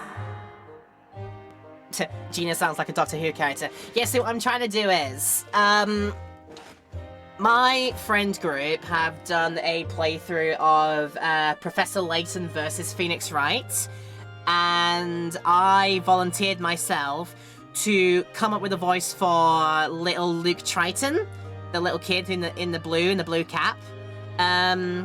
Which sounded just sort of like this, Professor. So I thought to myself when I was going to voice Gina in this little thing here, yeah, I'll just take this Triton's voice, make it sound more feminine, and maybe up the pitch a bit. that's what I thought I'd do. Kind of sounds like a Doctor Who character, a little bit. I see how you make that. Anyway, we're flashbacking this. I beg your pardon? Beyond the something or other. If you see it, I want to see it. I'm sorry, young lady, but I sooner die than relinquish an article belonging to one of my customers. I don't want it. What would I do with it anyway? I just want to see if it's here, that's all. Oh, you want to see it, do you? I want to know if Shan's really important here or not. Please, just let me see it and I'll go. Oh, very well then. But for pity's sake, stop waving my gun around, would you?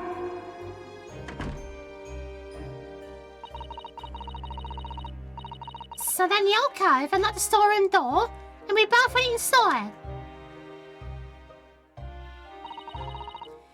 And it was there, all right. The mantle script.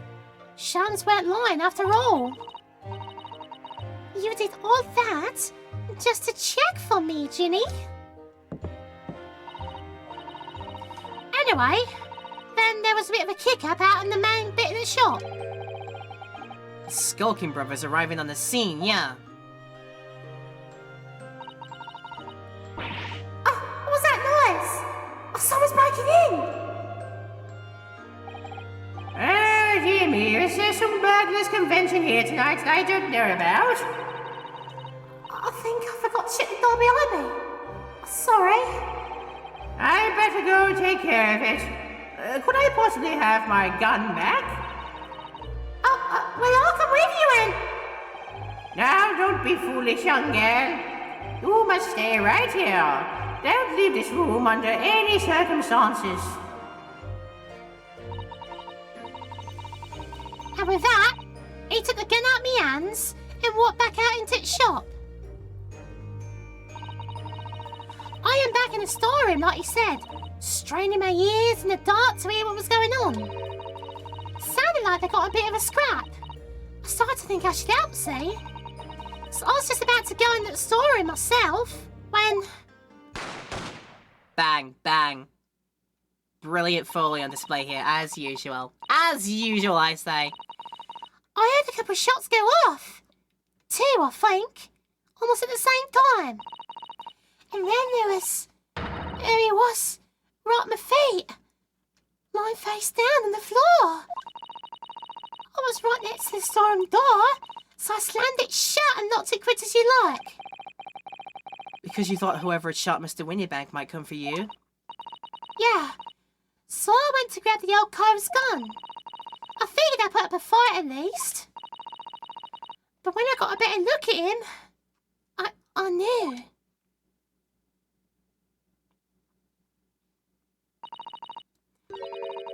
Winniebank was a goner.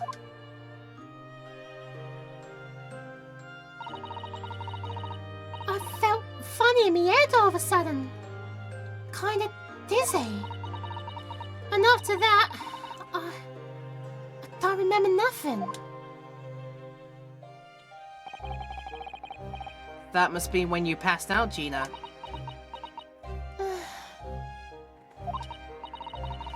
If I hadn't done what I'd done, the old cove might still be alive. Did you tell the police everything you just told us? Of course I did! But they didn't believe a word of it, did they? All they said was if I keep telling lies, it made things even worse for me.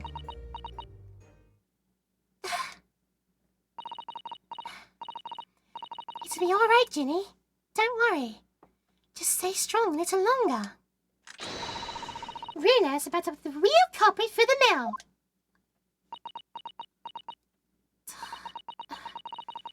That cove, what was there in the afternoon?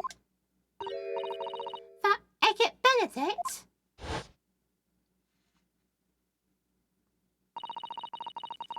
I still remember how he looked at me. Like I was nothing. He was there that night. We don't know his real name yet, but I'm convinced that he's involved somehow. Anyway, thank you for telling us what happened, Gina. I appreciate your honesty. You what? You can leave it all in Runa's capable hands now, Ginny.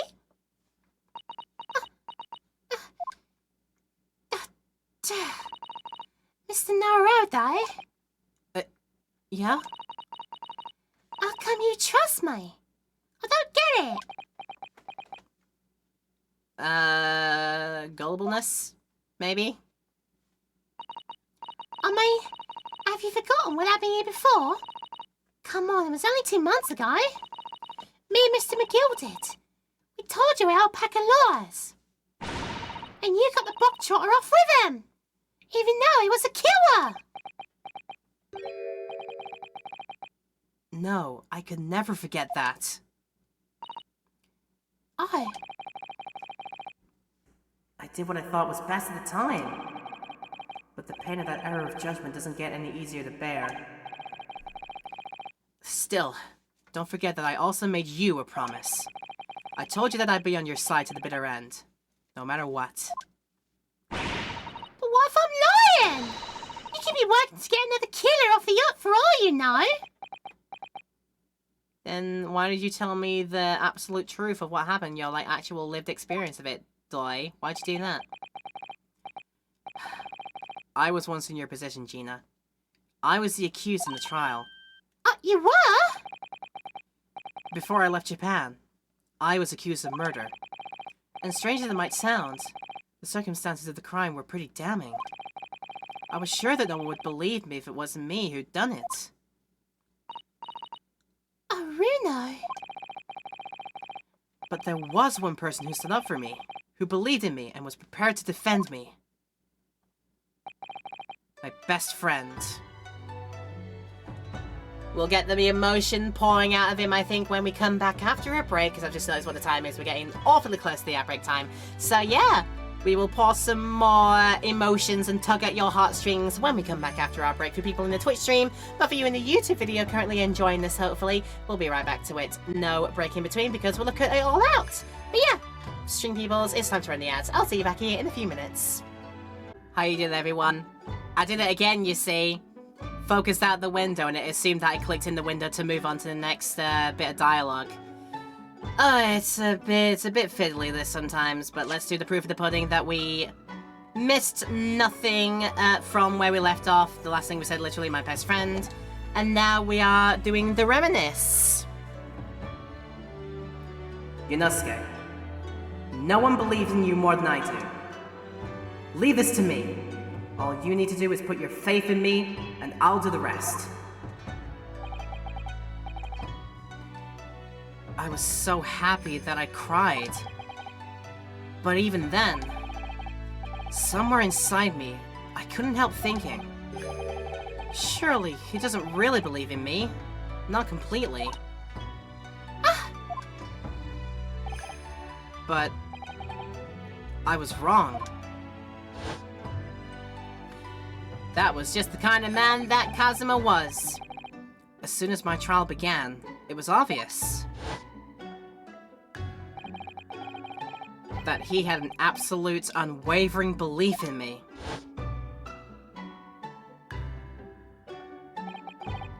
And in turn, I developed an absolute, unwavering belief in him.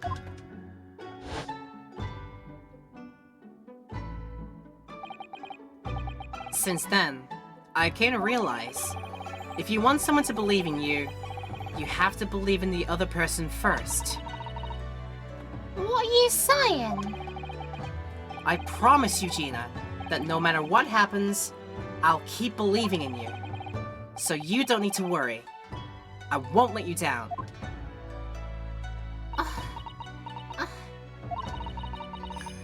Even though I'm a diver? And a no-good liar? You're not like McGilded. I know that. That's right! You're our friends, Ginny! Iris! We know you better than you think. And we've come to the conclusion that you're someone we can trust. Yes! That's really all we need to know. Exactly! Mr. Naruto?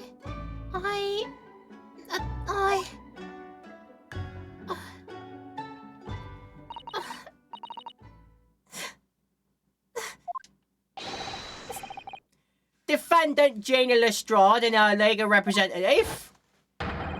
Court proceedings are about to resume. Please head into the courtroom immediately. Did that talk really take us all of that hour that we got given? How does that work out? Time flies when you're pulling at heartstrings. Yes, of course. Thank you.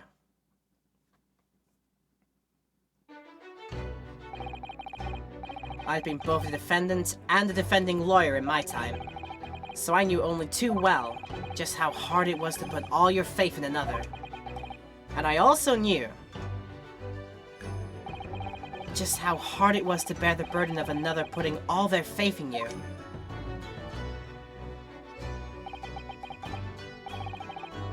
This is it at last. The final chapter. The final battle. Wish me luck, Sasada-san. And I hope you're watching it over me too, partner. Oh, the heartstrings are like, It's getting juicy and good, this one. I love it. 17th of April, 1:41 p.m. back in the Old Bailey courtroom. It's time to continue. Why are those two idiots still there? Can they leave already? Because I hate them. I hereby call this court in order as we resume the trial of Miss Gina Lestrade. Lord Venjix, have you successfully subpoenaed the witness? The subpoena was delivered to the communication station, where the man works immediately, my lord. However, the heavy rain has delayed the arrival of his carriage, it would seem. I see. Then let us turn our attention to Inspector Gregson's précis of the case heard by the court this morning. The glaring omission of the third bullet in your report is a serious blunder, Inspector. Yes, I can only apologize, my lord. And although the defense's chemical analysis of the blood at the scene makes for a compelling argument, I cannot permit such untried methods to be used as evidence in my courtroom. it's a big mistake to cross Harry and me. A very big mistake. My lord, The subpoenaed witness has just arrived in the building. Thank you, officer. Show him to the stand without delay. Mr. Eggert Benedict. I didn't expect to be crossing paths with him again so soon. Certainly not like this.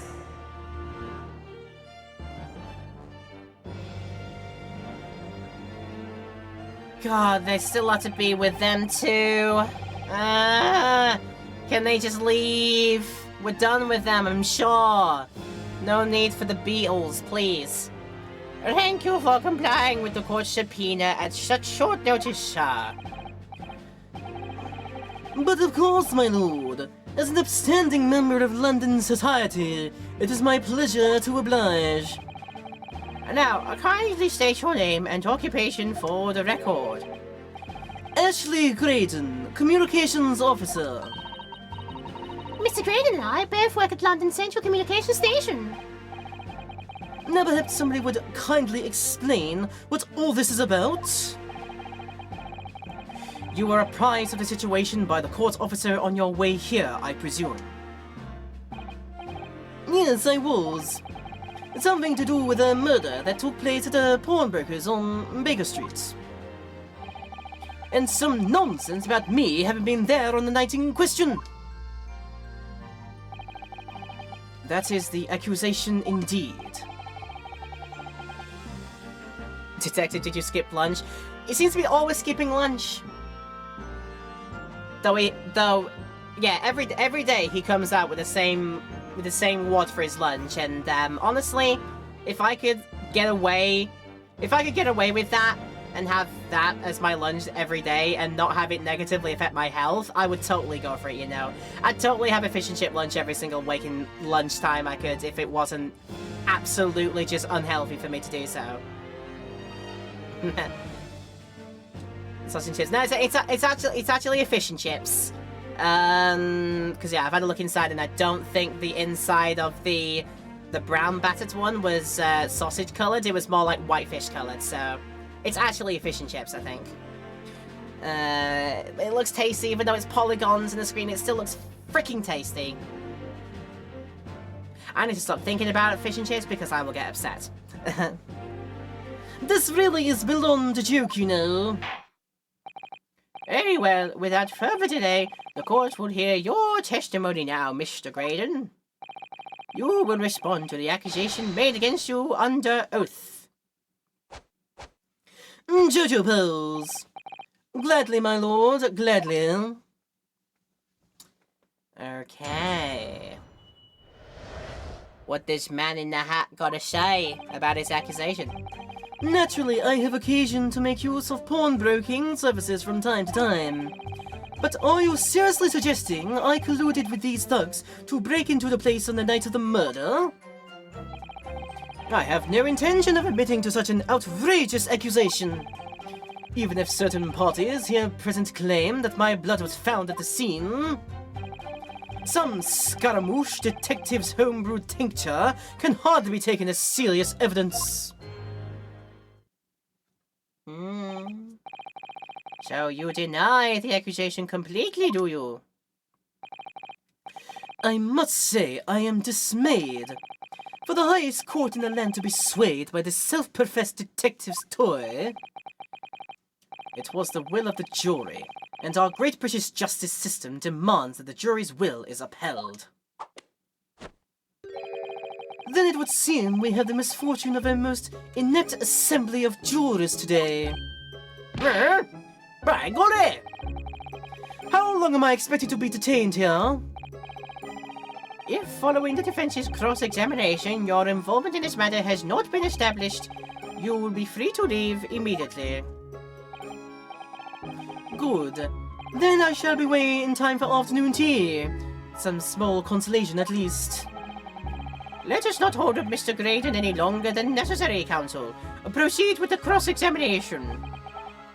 So we meet again, Mr. Eggert Benedict? Mr. Prosecutor? Or is it Mr. Graydon? My apologies. You are... Yunosuke Naruhodo, defense lawyer. We have met. Ah, if you say so. Ashley Graydon, Enchanté. So... Ah! This is a nice hat. I trust we can conclude this quickly. Ugh. But I'm not holding your flashy hat while we do. I need my hands to point. And point at you when I inevitably get you for your things here. The Santa Claus origin story is weird. Who knew he was Jewish before moving to the North Pole? Oh my god, his name is actually Nicholas, isn't it? We've cracked the code. We've done it. We've done it, chat. We did it. Okay, talk about everything here. I don't think there's anything that immediately jump out at me to press. Also have immediately refuted. No intention of missing to it, even if certain parts here claim that my blood was found in the scene. Yeah. I think we're just gonna press everything and just get all the deets we need. Hold it! Yes, we even met in the very pawnbrokery where the crime took place in the afternoon of the day in question. Though, of course, you introduced yourself by a different name at the time. It was Mr. Eggert Benedict, I believe. Objection! Tell me, what made you— Objection! The witness is here to testify about the events that took place that night. Ah! He is under no obligation to answer such unrelated questions. You can't be serious! Thank you, because I certainly do not feel inclined to answer such an inappropriate question. Ah, so he's gonna be evasive, is he? In an effort to not give anything away. This could be tricky. I imagine that's like, yeah, he's just like, to say everything there. Alright, press second one. Hold it! Have you seen these two men before? This pair of apples and pears? No, I don't associate with criminals. Said by a man who introduced himself as Eggert Benedict.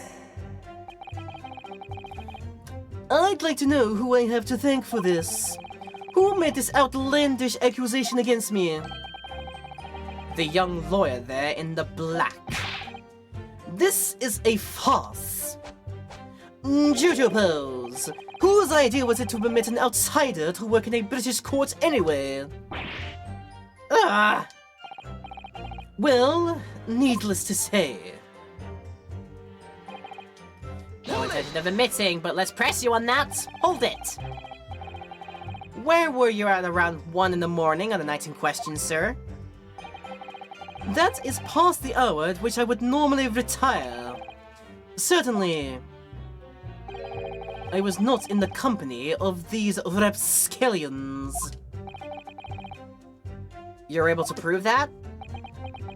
Objection! Objection! My voice for Graydon sounds like Little Karibo's voice for Bastian Misawa in his Yu-Gi-Oh! GX review. I wouldn't know. I still need to get around to try to see as much of Little Karibo as possible, and I did not really do much of Yu-Gi-Oh! In my time, but if you say so, then bloody hell I say so. I feel another sneeze coming on. I'm gonna try and force it out.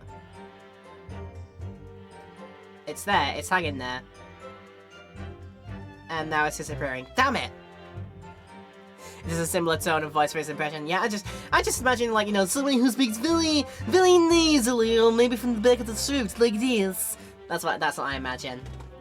Listen carefully, my learned Nipponese friend, for you appear to be under a gross misapprehension of this point. What do you mean? The witness maintains he was not at the scene of the crime. He has no obligation to prove his absence. If your accusation is that the witness was present at the scene, the obligation lies with you to prove your assertion. Ah! You will fulfill that obligation before putting any more unreasonable questions to the witness. Jojo Pose. A silent victory wiggle. A silent JoJo pose. Gee, thanks. Yeah, so obviously I thought so that the first three statements would be just non sequiturs going absolutely nowhere. So let's move on to number 4, where I think something might happen. Hold it! Blood was found at the scene of the crime. There's no question of that. Mr. Sholmes' chemical analysis has positively identified the substance as such. But I am not the only human to have blood running through my veins, am I? How can you be sure that the blood is mine? It could equally be the blood of one of these two miscreants. Every individual's blood has a slightly different composition, it seems. Mr. Sholmes' chemical is able to differentiate it. Spare me the science, listen! Who is this Sholmes character, anyway? Oh, I assumed all Londoners would know the name. He's a great, a renowned detective. So even you are unable to bring yourself to say great detective. LK Lukariba calls Batin a pos beephead, and that seems to fit the case of Graydon too. Yeah, that's what I thought. A great detective, you'll say? No, we're in the realm of fairy tales, are we? Wait, are you gonna be useful to me? Are you actually joking me? Excuse me. Okay, what the hell do you have to say? Do you have something to say about that, Mr. Skulkin? What? Me?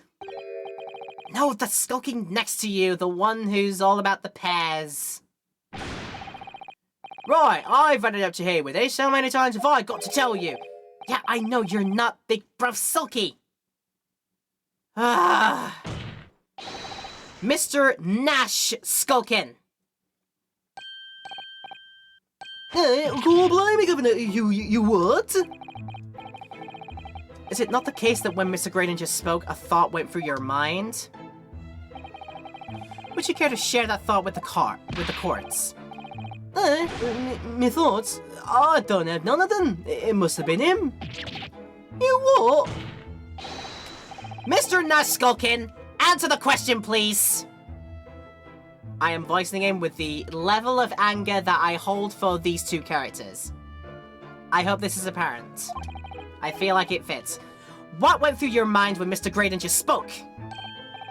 Nothing. Honest, Gov, nothing. I was just thinking. If we waves his arm like that and so much more, it'll open up the wound again, that's all. What wound? Oh, when he took the bullet, of course. It was only 2 days ago. It ain't gonna be healed up yet.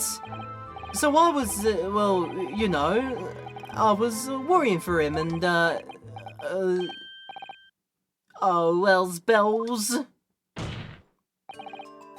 Mr. Graydon, did you hear that? What?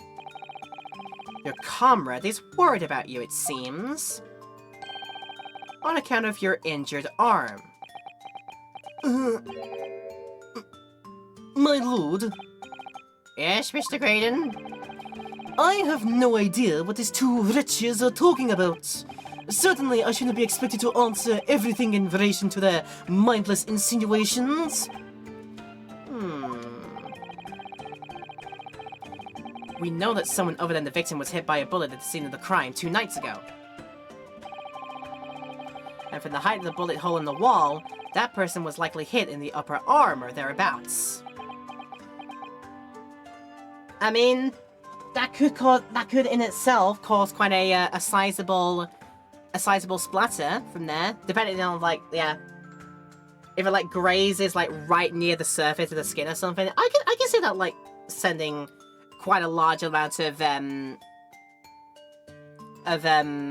yeah, seepage out, I assume, yeah. Perhaps you'd allow a court official to examine your arm, sir. The left arm that you're currently clasping with your right hand, as if in pain. No. I refuse. Ah, that means he is injured. You have shown no evidence whatsoever that links me to these common thieves. A Accordingly, I am not obliged to permit any such invasion of my privacy. God darn it. As I've already said, I'm completely uninvolved in all of this. I've never had anything to do with this pawnbrokery where this fellow was killed whatsoever. I take offense at the insinuation that I was in any way involved. You claim to have had nothing whatsoever to do with Mr. Windybank's pawnbroker, eh? My lord! The defense would like that last statement to be added to Mr. Grayman's formal testimony. Because I can refute that. Yes, I can. Very well, counsel. Continue with your testimony, Mr. Graydon. That would be a statement that I can... The bottom line is, I've never had anything to do with the pawnbroking establishment where the man was killed. Do I need to press this? Do I need to press this, or can I say... I think we lied there because you... was after... I think he was after this right here. We're going to contingency save just to make sure, but I believe we can refute that because that is the entire reason you wanted to get the ticket. You wanted to get the ticket for the jacket just anyway. You know what? Yeah, I'm inclined to try it right now. I'm not even going to bother like pressing him on the fifth statement. So I think it was this. Objection. Ah, damn it. Okay, right. Yeah. Yep. We're not gonna consider. We're gonna be cheeky. Maybe I do need to press first. Maybe I do need to press first, and then maybe more information comes out. Let's try. Hold it! Ooh, that had to hurt. Puffy, don't bully me. Don't be like that. Why you be like that?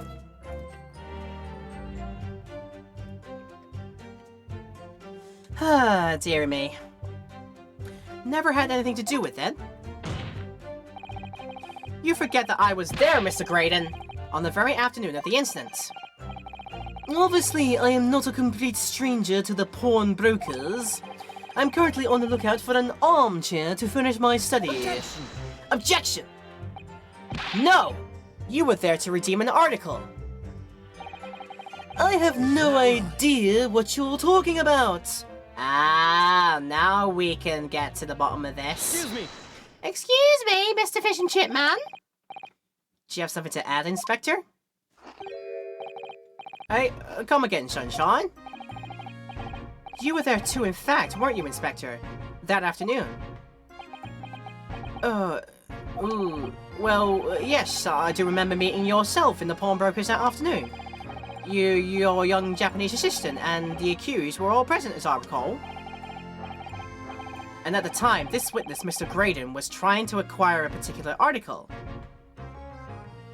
I was hoping you'd let it play out and the penalty was dished out. Should have coincided with the damage. I could have played that, yeah, I know, but at the same time, I thought I didn't need to. Now I'm considering just doing it for the bits. But no, I don't know, maybe the moment's passed now, I don't know. Anyway, you were trying to acquire a particular article. Oh, well now, I'm afraid I don't remember too clearly. What? But you must! I'm not going to lie and pretend I remember something that I don't. What's going on here? Gregsy showed us a picture before, didn't he? You know, with the camera that Tony installed in Windybanks. Yeah, of course. Indeed, and the gentleman pictures bears a striking resemblance to the witness, I must say. Because they were one and the same, you dolts! Exactly! Which proves that Mr. Graydon was in the shop in the afternoon in question. At no point have I denied that fact. Ha! I merely entered the shop to peruse the articles on sale and have a word with the broker. Nothing more.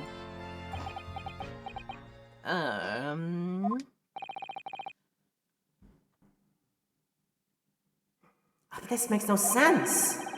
I understand why Mr. Graydon might be trying to cover his tracks. But why would Gregson be trying to avoid giving testimony about what happened?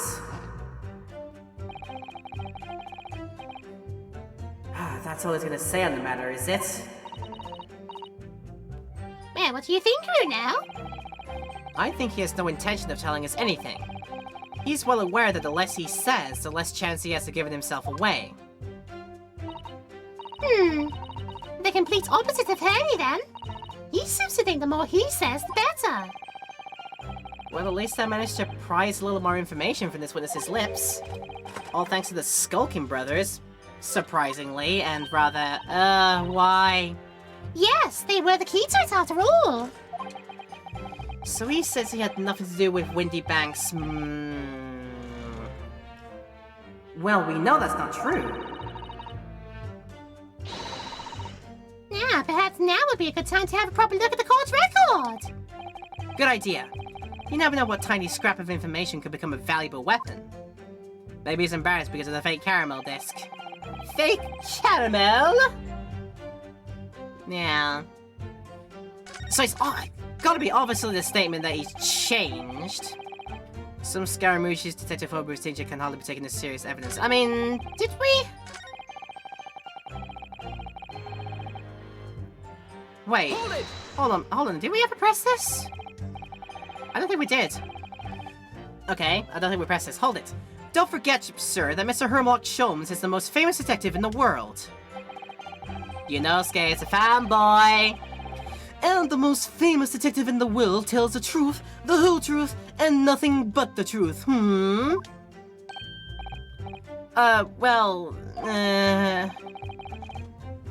no, I can't think how to answer that. I fanboy myself too hard.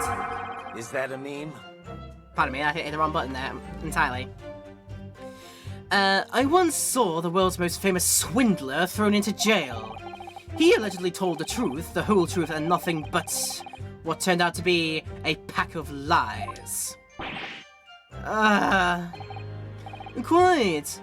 Now, as you are no doubt aware, the Central Communication Station is the heart of this country's information network. My work there is of paramount importance, and you have kept me from it long enough already. Yeah.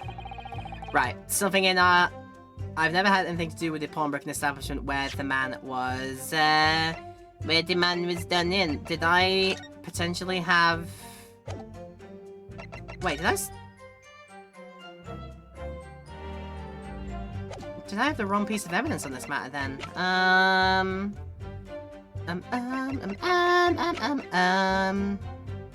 Yeah, because the photo of, him in the pawn shop is not in my evidence. So yeah, did I submit the wrong one entirely? I think it's either one of the receipts from the pawnbroker. I think it's the one I've got to do. But is it the one for the codes, or is it the one for the completely other box? Wait, did we ever prove what was in this other box potentially? Like, was it if it was like proven or hinted at that what was in the small box was another one of the music box discs, and he seems to have a fascination with those. That was for the jumper, but was this one for the small box? I'm gonna say maybe it's this one instead, but maybe I'm wrong. Let's see. I'm wrong. Okay, get your redeems ready. I'm gonna play it through this time. Let's just consider the implications of that statement for a moment, shall we? What implications, Counsel? Nothing strikes me about it. Exactly. There's nothing striking about it. What does strike me is your propensity for the inane, however. Don't have no points left. No! Okay, I'll sort it out. I'll sort it out. Unless somebody else can. Wait, unless somebody else can. Let's have a look. Let's get rid of that for a moment. No, I don't need to buy them. I don't need to buy bits for myself. Don't be silly. I don't need to earn points by myself. No. Ooh, that had to hurt. Thank you, Mist! Miss got my back. I mean, wouldn't matter if I did it myself because I got unlimited points because, you know, they're my channel points at the end of the day, so I've got unlimited supply of them. Thank you, Miss! We did the joke. Ah, I need to clear my head and come at this from again from a different angle. Sorry, pop-ups. Getting in my way. Right. Okay, bear with, because I'm just gonna get that hit point back, thank you. We only did that for the bit. We are allowed to reload, we are allowed to. If it's part of the game, you use it as part of the game. So, right. What other reason do you have? Is it... Did I submit the... Wait, did I submit the wrong ticket anyway for a box? Or was it for the code instead? Let's see. Objection. No, okay, it's neither of the receipts, so I'm gonna think of something else then. Alright. BRB, Palthea? No problem. No problem at all. Yeah, it's gotta be something else then.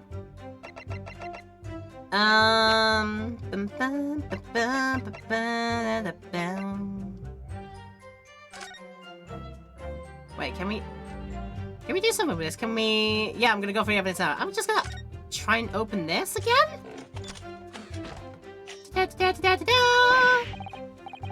Whoa, look at that! It totally changed shape just from one little button press. Well, that is what the button's for, you know. They're just like Hurley. You boys love pressing buttons, don't you? Especially if you don't know what they do. Us boys? Says the 10-year-old girl. Wow. My man actually said that. To a 10-year-old girl, of all the people. Wow. Just like a hint of it. Just a hint of it. Just a hint of it, I detect. But yeah. Anyway, now you can see that it really is a stereoscope, can't you? We can.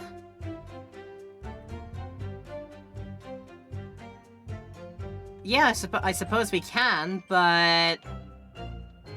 Okay, yeah, nothing more remarkable about it.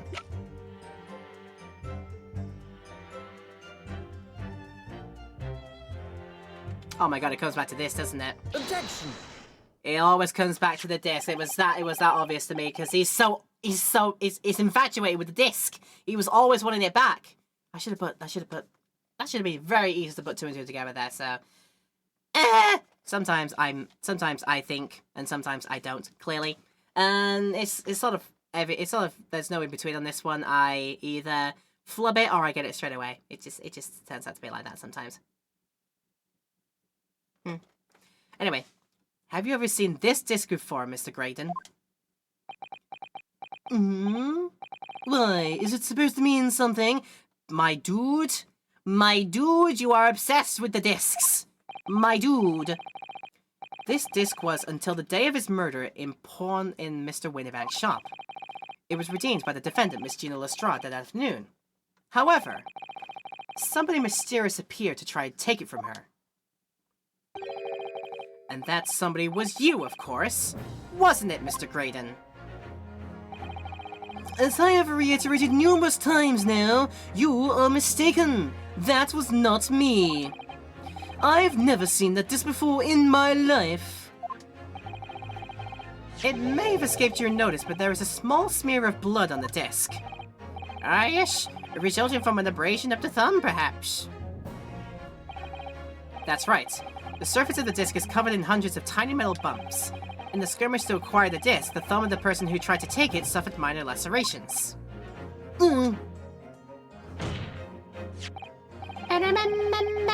So, while the disc bears the remnants of that skirmish in the form of the smear of blood, the thumb of the person in question must bear the remnants also, in the form of a scratch.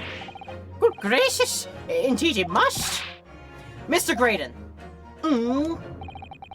You refused to allow a court officer to examine your arm before. Are you now going to refuse to allow us to examine your thumb?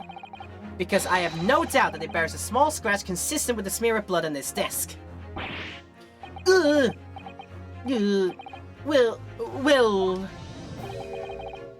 It would seem that I have underestimated you. Well. What What is the meaning of this? So you admit it now. You admit that you have a scratch in your thumb from when you attempted to take the disc from the defendant.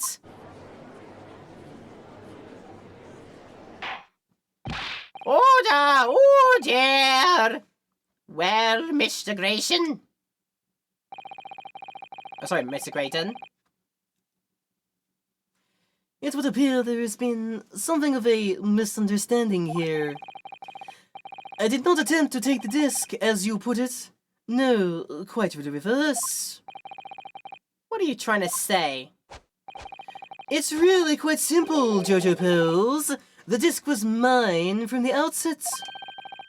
Is there some crime in taking an item that you own out of pawn? What? It would seem, Mr. Graydon, that in this piece of evidence, my learned friend has established a link between yourself and the incident.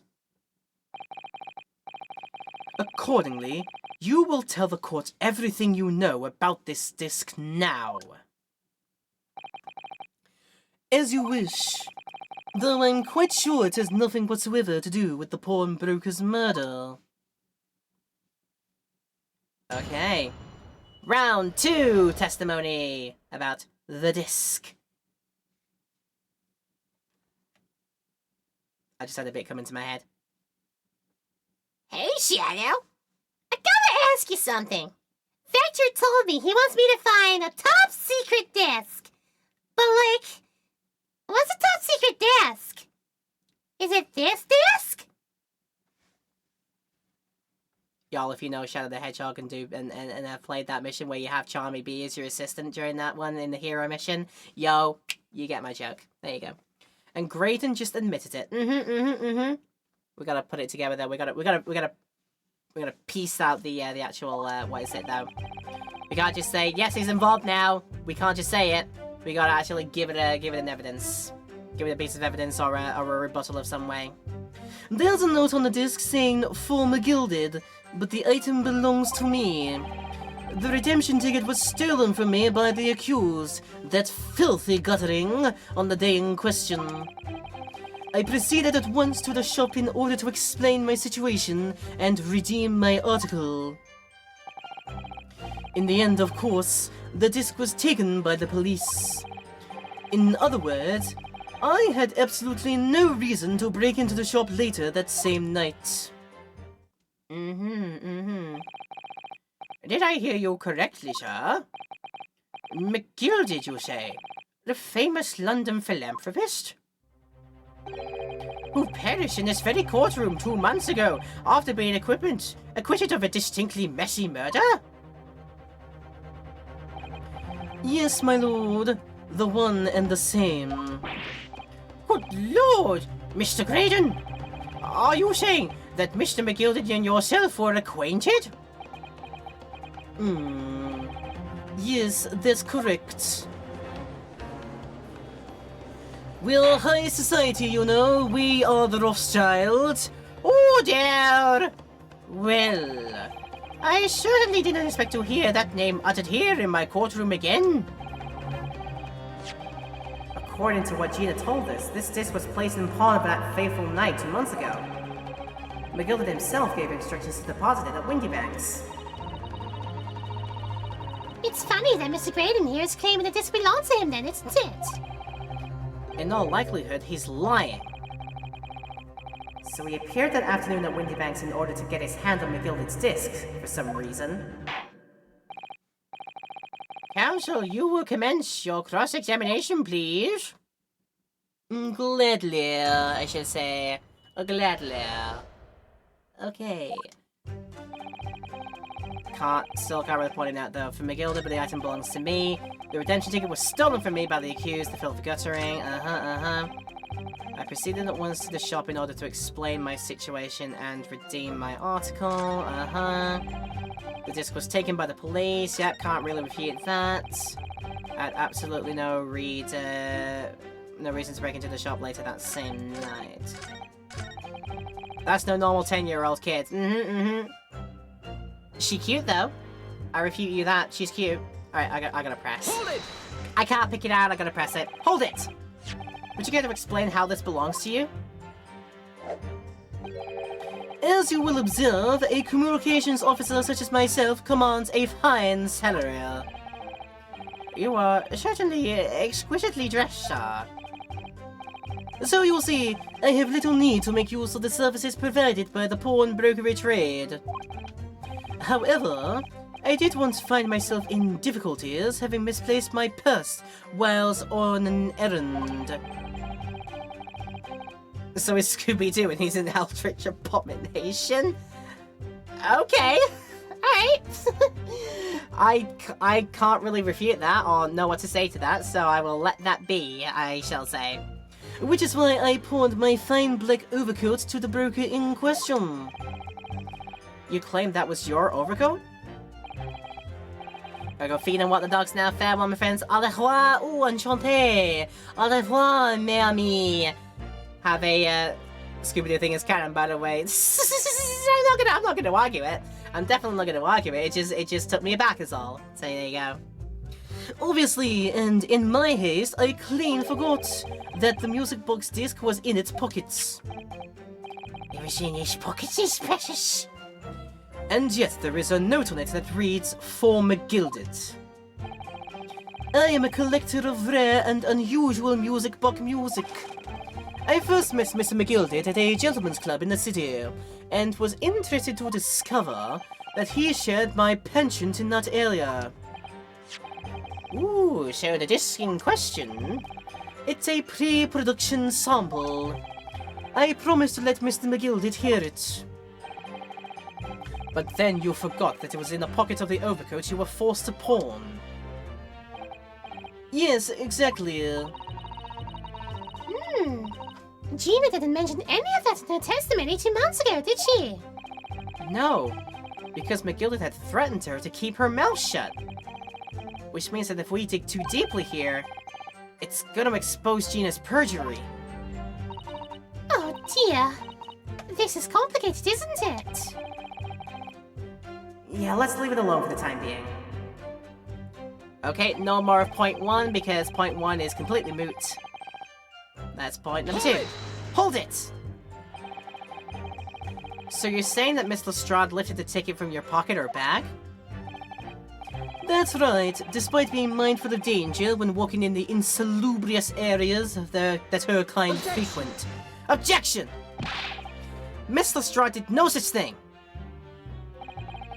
Well, of course you would take that stance, but the girl is a regular offender.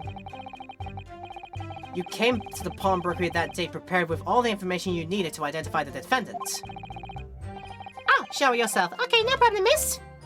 Get yourself squeaky clean. It's nice and important to do. It'll make you feel nice. You were looking for her. That's what brought you to Windy Banks. To get your hands on Mr. McGilded's disc. Objection! Objection! My learned friend is a veritable font of nonsense. Nonsense? I concur with the prosecution. Counsel, you will refrain from conjecturing in this way. Is that clear? Yes, my lord. Then I will continue with my testimony for what possible use it can be. I mean, indeed you will continue because I need to press some more. Hold it! Had you ever been to Windy Banks before? Only once for the purposes of pawning something. But like many, I enjoy browsing in such establishments. So when you noticed that the pickpocket had taken your ticket, you chased after her. Is that correct? Yes, that's right. I didn't notice at first, of course. Such is the art of the pick purse. But when I did, I headed to the pawnbrokery at once, in order to reclaim my coat before the thief could. I was merely trying to recover what was rightfully mine in the first place. He can say what he likes because he knows we have no evidence to contradict him on this. Oh, who knows? Maybe somebody else is going to pipe up at some point. Let's say... Hold it! Hold it! Yeah, it was taken by Inspector Gregson here, wasn't it? That's right. This was the very man. Apparently, the police are collecting anything that has a connection to Mr. McGilded as evidence. Oh, is that right, is it? Excuse me. Excuse me, sir. Is something wrong, Inspector? What do you mean? The last remark Mr. Graydon made in his testimony seems to trouble you in some way. No, it didn't. It's nothing. Leave it alone. Let me ask you this, Inspector. Why is Scotland Yard gathering Mr. McGilded's possessions? I can't tell you something like that, Sunshine. What is it, Inspector? Investigative secrets? Yes, exactly. You should know all about that. Magnus McGilded, who died so unexpectedly after his trial 2 months ago. A man renowned through the capital for his great contributions to public life. Yet he had a dark side too. Ah! Where are you going with this, Fanseeks? I suppose the police are dealing with the aftermath of his nefarious activities, are they? That's enough! Coppers like me have duties to carry out that we're not at liberty to talk about. That's all you need to know. Duties confirmed by Lord Strongheart, I presume. The Lord Chief Justice appears to have great faith in you, Inspector. The bottom line is, if you want to get more out of me, you're gonna need Lord Strongheart's paw print first.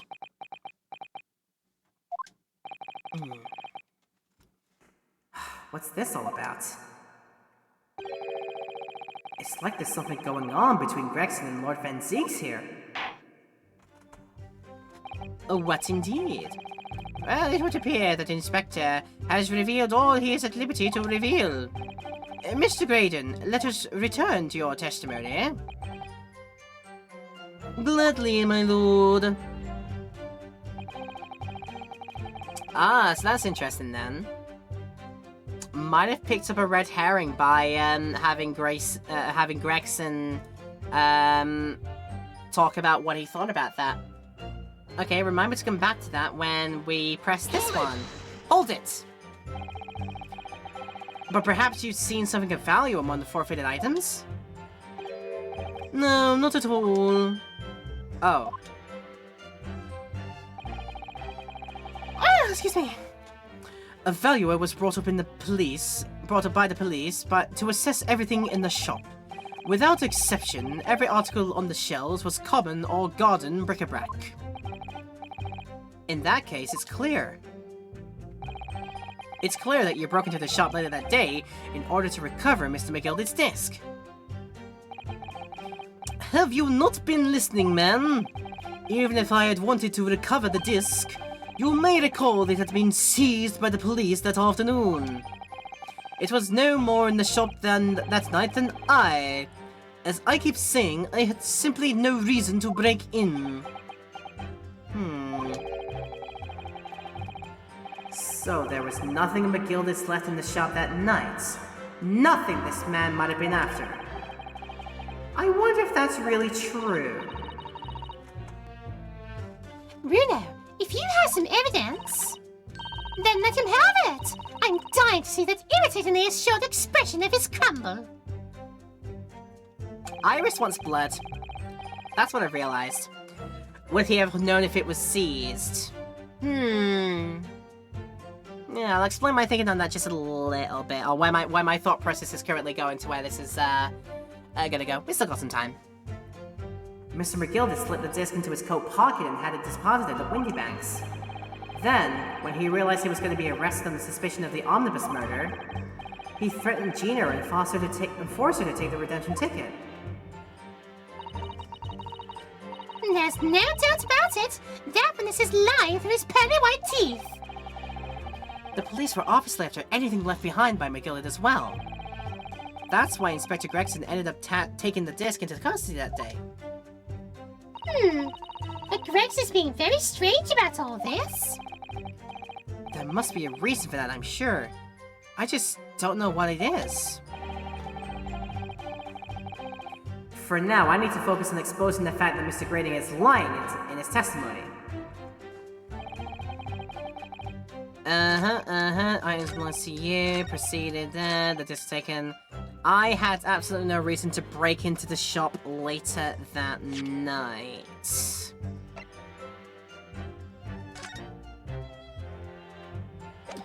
That was for the box.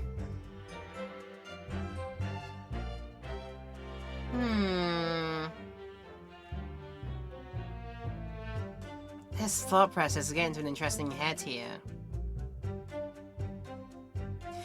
So yeah, DBL, would he have known it was seized? Are you on about... Would Graydon know, or would Inspector Gregson know? Because if you're on about the disc, then... I mean, Gregson was the one who seized it anyway. Have to wait and see what you think about that. This is all a rather interesting turn of events, and I think... I'm not entirely 100% sold on this one, but...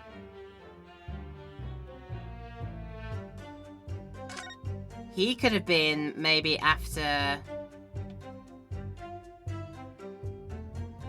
Maybe after this one, given that this one was past its deadline. How would he know? Was he there at the time? Was Graydon there at the time when the police came to claim the disc, you mean? If that's the question... Autocorrect was trying to make his name a little, non-PC.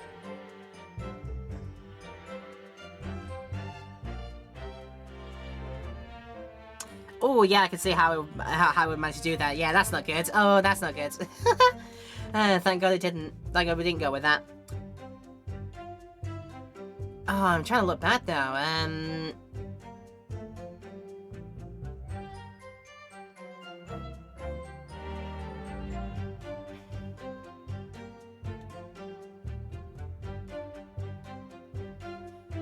Gosh, that is an interesting thought to think about, because, I'm trying to think of the fact, but just in case I don't catch it next time. Catch the autocorrect, yes indeed. Good idea.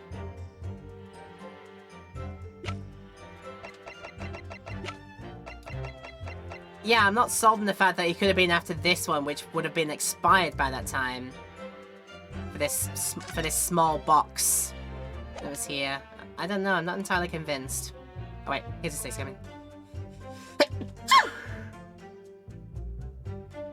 Okay, just the one. With that then, we're gonna take another quick break here, and I will mull this all over while we have this break. So yeah, if you need to get up and do some stuffs on here. I may miss a key moment, but I'm thinking, why would Grayson know that this was seized without either being there or being told about it before the break-in? Yeah, that would be wholly interesting. I'll think about that while we have our break time. So, Twitch peoples, you will have our mandated hourly ad break coming up now, but for you in the YouTube video, no problems at all. We'll be right back to it. No questions asked with that break taken out of the highlights. So, look forward to some more right after we take a short break. I'll see you in a few. Alright, it's a pleasure to have you back for the last little stretch of this video. I hope you've had a fun time watching and hopefully not stressing yourself over sometimes how slow it's been for me to figure things out, but rest assured I'm trying my best here. If you like what you see, do hit the like and subscribe button down below. Yeah, feel free to let me know how you're enjoying it if you are. Particularly if you're watching this in your YouTube land. So yeah. Right.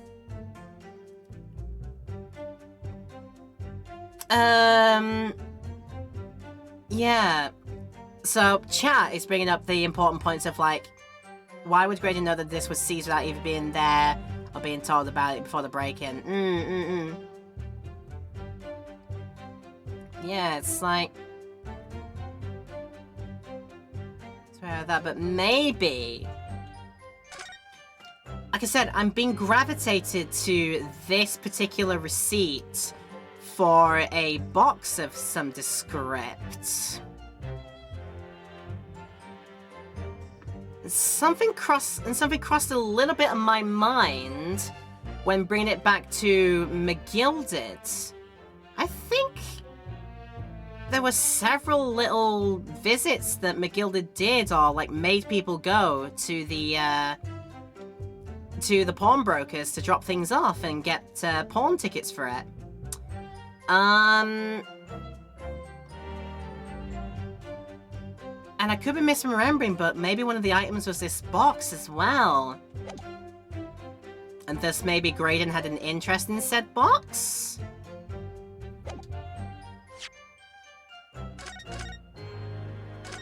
I don't know if that's the correct line of thinking or the correct reason, but I think this time I'm going to try with my gut instinct on this one and say it's this one. Let's have a go. Objection! It was right, but let's think about it then. This disc was deposited at Windybanks on Magnus McGilded's instructions. You knew that, and you went there with the intention of obtaining it for yourself. Objection! Objection! Conjecture again. And in any case, the disc was taken into custody by the police that afternoon. The witness had no reason to visit the pawnbrokery again that night. Objection! That's where you're wrong. Mr. Yonosuke laughed. You are wrong. Sorry, my learned friend. Oh! The turnabout! Looks like the tables have turned, or the turns have tabled. Sorry, my learned friend, but that's not true. What? Mr. McGilded had another article in pawn at Windybanks, as this second pawnbroker's ticket proves. I think we got him, Chief. I think we got him, chat. Red-handed, as we say. There were 2 articles belonging to Mr. McGilded in Windybanks pawnbrokery, and the reason you broke into the shop that night was to recover the second one. Together with your 2 accomplices, the Skulking brothers. This is the second ticket, is it? What had the man deposited? The article description reads, 1 small box. A rather vague description, it seems to me. Are you suggesting that I broke into the pawnbrokery with these clowns in order to steal some trinket books? You are not the clown, you are the entire circus. I believe there are adequate grounds to suspect that you did. This is absurd! Why on earth would I do such a thing? Once the article had been forfeited, I could simply walk into the shop and purchase it. There would be absolutely no need for me to resort to theft. Oh, we know what you rich folk are like, though. Even though you have lots of money, you will take things that aren't even yours. You will take things in order to not pay money on things, huh? So you have even more money. You know how that character says in Tom and Jerry the movie, "We've got to have money." It's exactly that reasoning. Man, that's a good point. Indeed. The witness makes a solid argument. Your Honor! Objection! He's a rich bastard! That's what I think. He's a rich sod, so he's wrong. He's lying, absolutely. Oh, hello, miss. Welcome back. I hope your shower was a pleasant one. So that means for some reason, this Graydon fellow needed the small box that very night, does it? Objection! Objection! It's time to put an end to this nonsense, my lord. Could you be a little less cryptic, Lord Van Zieks? I do hate to ruin my learned friend's argument, but the truth is quite incontrovertible. On the night in question, no small box was taken from Windybank's pawnbrokery.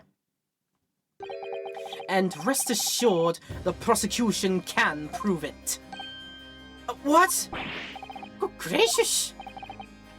Inspector, show the photogenic prints, excuse me? Show the photographic prints to the court, if you please. Yes, sir. What prints? These prints were taken from one of the detective's security cameras. these red-handed recorders again? As previously explained, using this plan of the shop layout, the victim establishment was furnished with automatic cameras in 2 locations. One was set to capture the counter, where Mr. Windybank received his customers, and the other was set to capture the shelves, on which articles were placed for sale once forfeited. According to the information on this ticket, Mr. McGildy's small box had been forfeited already. 2 days before the incident, at 9 PM on 13th of April to be precise. Which means it would have been on the shelves of forfeited items in the shop front. Now, what I have here is a print taken by one of the cameras about 2 hours before the incident. That's at 11 PM on 15th of April. The victim very clearly had a full shop, it would appear. And then here we have another print.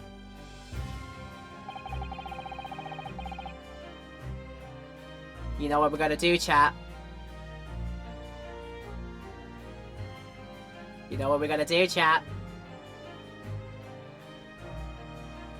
There will be a discrepancy if we look hard.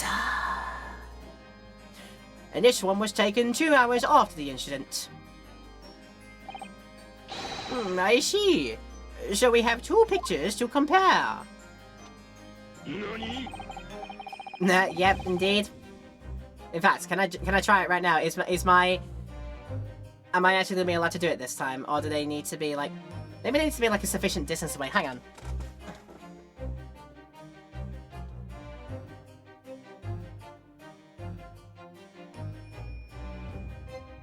God, it's actually hard to do for me for some reason. I'm gonna be moving so easy. Like, I can do the opposite way. Like I'm trying to like make him go with vacant stare like the opposite way, but like turning your eyes in like that to do it. Time to break out Photoshop or similar software packages. Did Photoshop exist back in the late 1800s? I'm not entirely sure. I'm not sure Photoshop was a thing in Victorian England. Someone would have to draw over some pictures in that regard in order to get the same effect, same side effects, maybe. Man, I'm really trying to do it there. Hang on.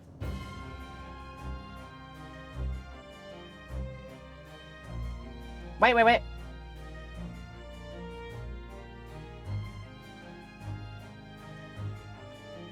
I can get the desired effect, but it's like taking the... Like, keeping the eyes locked in that position is kind of a, very hard thing for me to do. But yeah, it's essentially like that. It's all like... It's in stereoscopy. It's basically how, like, a 3D, yeah, how you imagine like a 3D cinema works when you get your glasses on to watch a 3D image. Like one refracts or blocks out the light in certain ways, and the other blocks out the light in certain way, and you like put them together. It focuses in and is able to make a 3D image out of it.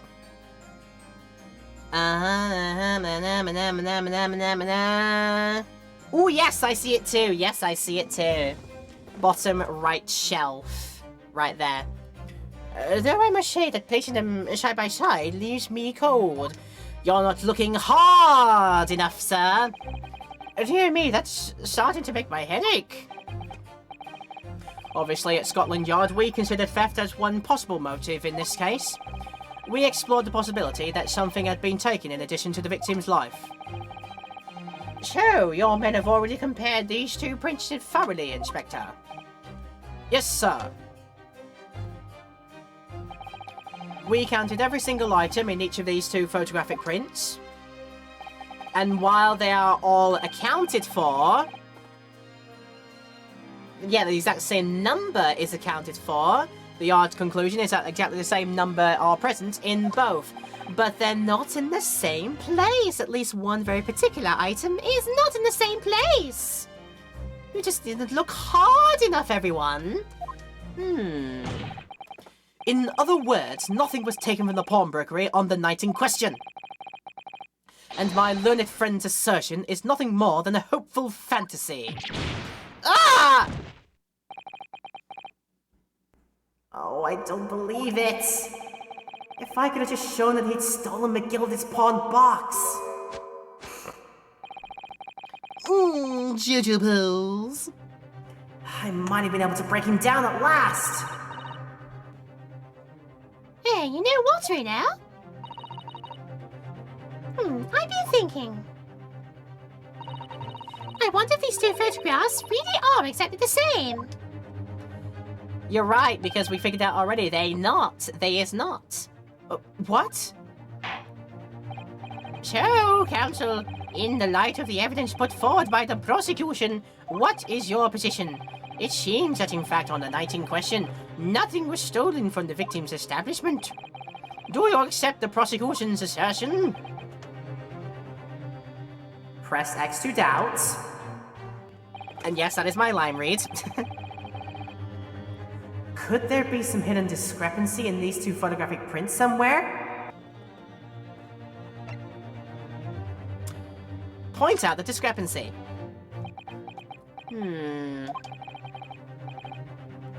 I wasn't sure at first, but... There is a clear discrepancy between these two prints. What? You must identify the location of the in question for the court counsel. Indicate the precise location of the discrepancy of which you speak. See the box here? Nudge to be on the in front of the left-hand side of the portrait of the little photo frame, and then in this photo, it's nudged to be on the right-hand side of the photo frame. Is this one, Your Honor? Take that! Take that! Granted, these two prints are almost identical. However, there is one minor discrepancy between them. What? Oh my god, use your eyes, man. When you view the two pictures stereoscopically...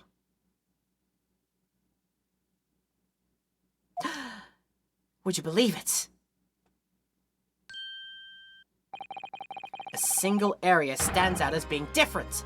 The location of this small box. Let me... Wait! Unbelievable! We's got it. Just can do it. Oh, by Jove, you're right. How extraordinary. What this tells us is very simple. Mr. McGilded's small box was indeed not stolen from Windybanks on the night in question. However, there can be no doubt that somebody picked up this particular box and then returned it to its place on the shelves. Are you suggesting that the small box originally deposited by Mr. McGilded is in fact... Yes! The very same small box I just identified in those photographic prints. Objection! Objection! Mindless guesswork! What if it was? So a box was moved on the shelf. Nothing was stolen. Which means quite simply that nothing has changed. That may be true, but... Alright, McGilded's box wasn't stolen then. But doesn't the fact that it was moved like that change things? It changes nothing, or it changes everything! It changes it all. I believe this changes everything about the case. How can that possibly be? The crucial point is the fact that what was moved was a small box. In other words, we have to consider what might have been inside that box. What are you suggesting?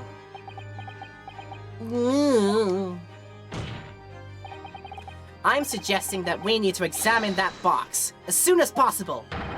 A vital piece of evidence is sitting on the shelves at Windybanks as we speak. Objection! Objection! That won't be necessary.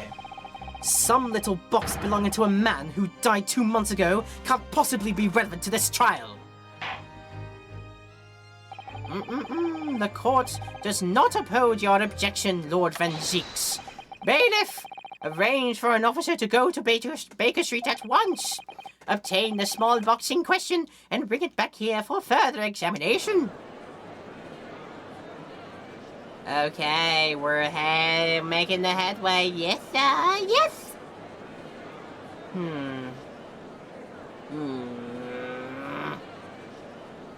Brooding stare. No.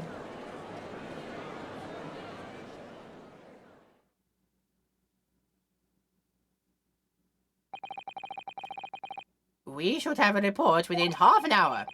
I think we should perhaps recess for a short while until the evidence is brought forth. To be hoodwinked by such a farce. Disappointing. I beg your pardon, Lord Van Geeks? This is nothing but a smokescreen. A Nipponi specialty, it would seem. What are you trying to say? I've gotten so used to your xenophobia by now, I don't even flinch. My learned friend has persisted with the same line of reasoning from the very beginning. That this witness's intent was to steal an article belonging to Mr. McGilded from the pawnbrokery. Dusting for prints and finding gradings on the box would suggest he had at least an interest in it. Yeah. Depends how we actually examine the box and what we actually need to look for, because I don't think we don't dust for fingerprints to get evidence in this game, because timeline-wise, like in-game timeline-wise, the fingerprint dust is not quite a established thing to use to collect evidence with. Like, it doesn't exist in the detectives inspectors repertoire, as it were. Less in game, more in real life. Yeah, true. If it was real life, yeah, probably. But yeah, this ain't real life. This is a Great Britain AU, it turns out. Yes. Yet common sense tells us that none of the articles have value enough to be worth stealing in the first place. Exactly. It would be beyond absurd to break into a place for the purpose of stealing such commonplace property.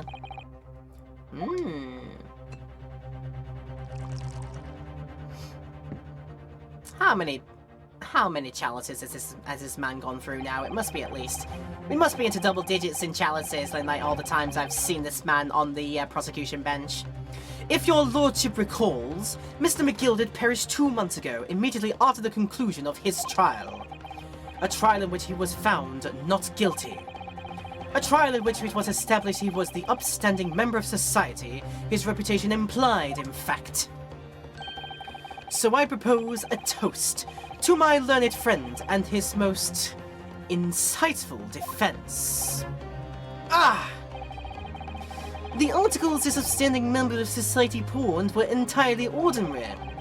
A black overcoat that just happened to have a music box disc in one of its pockets, and a small box. I assure you I wouldn't accept it even if the man tried to make a gift of such things to me. I am above that because I am a rich snob. You know, that does make a lot of sense. I just thought it was gold or jewels, or is it? Oh, goodness knows, Mr. Gilman was what it was. But you can't deposit cash at the pawnbrokery. That's much the fact I know. The prosecution's argument is undeniably compelling. It is incumbent on the defense now to bolster its argument. That's number 13, at least by this point, to explain what possible significance these commonplace articles pawned by this fine citizen could have. Well, counsel, is your argument in fact demonstrable? Are you able to show proof that the discs or the box are in any tangible way related to this case? Well, What's the matter here now? We know that they're related, don't we? They're both vital pieces of evidence. Yeah, of course. You and I both know that. We know McGilded's true character, and we know the disc is significant even if we don't know why. But if we explain all that to the court at this point, we'll have to acknowledge that Mr. McGilded's acquittal 2 months ago was a mistake. That the defense's argument was flawed, based on false information.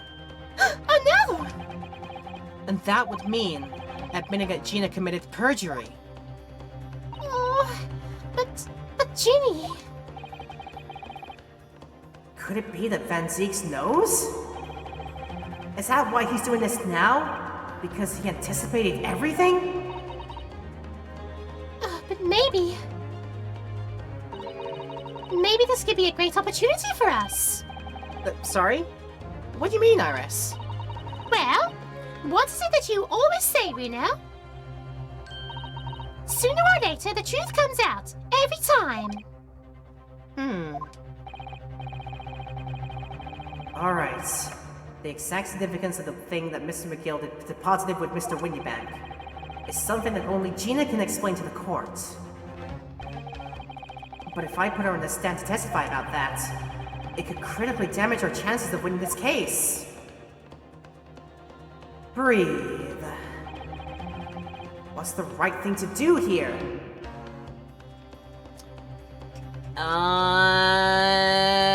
If we leave it, there's nothing about it. I'm not gonna get penalized for this. It could be damning, but we just need to make it so that Gina says the right things, maybe, about this. So, I think we gotta push.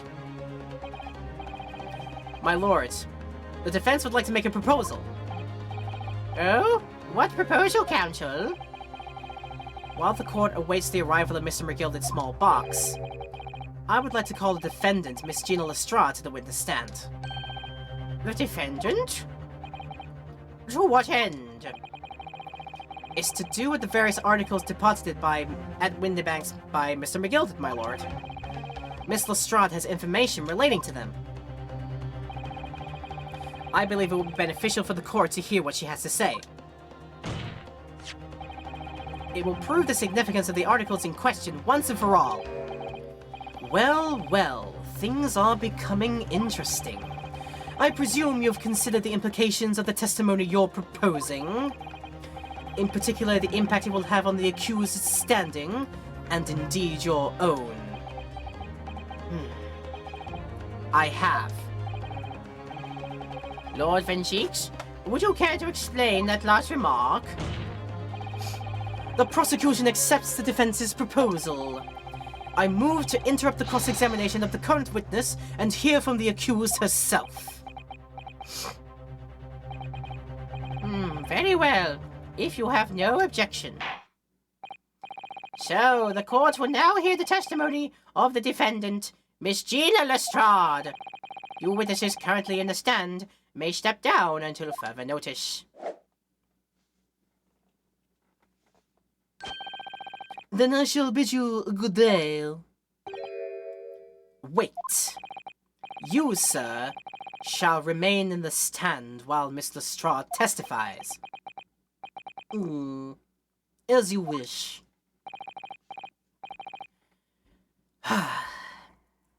Alright then, Gina. It's time. I know this will be hard, but please, put your faith in me here. Good luck, Runa.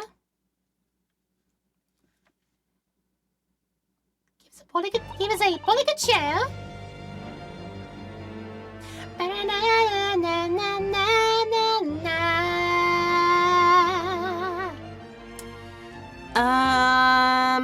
I wonder if I propose that this is actually a decent moment to say we leave off?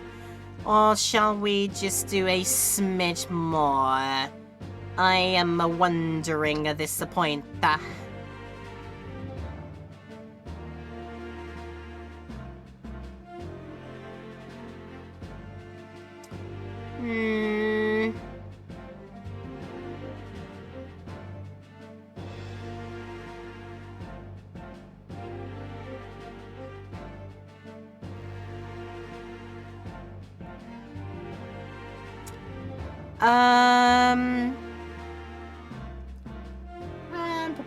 I'm proposing a smidge more. Maybe, like, we'll get to a point where there's a decent break in the, trial. What is it? It's like we get to, like, a proper next part of the trial or something, then maybe that could be a, good point to say.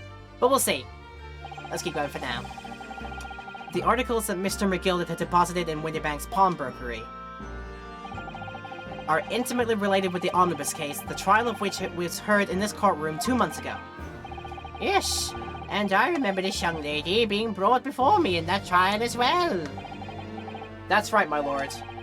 Her testimony helped to establish the innocence of the defendant, Mr. McGilded. The omnibus case was intriguing, to say the least. And now here we all are again. The same players in that trial facing each other once more. A twist of fate, perhaps, my Nipponese friend?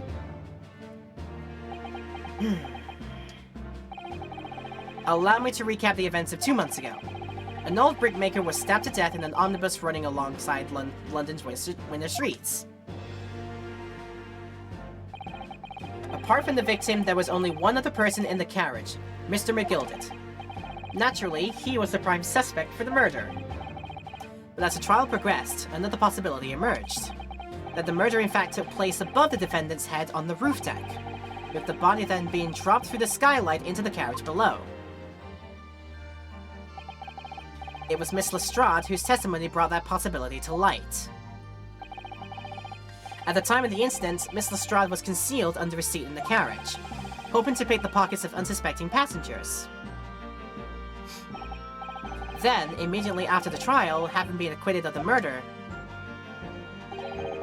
Mr. McGilded died in this very courtroom in the most extraordinary of circumstances. By hot fire.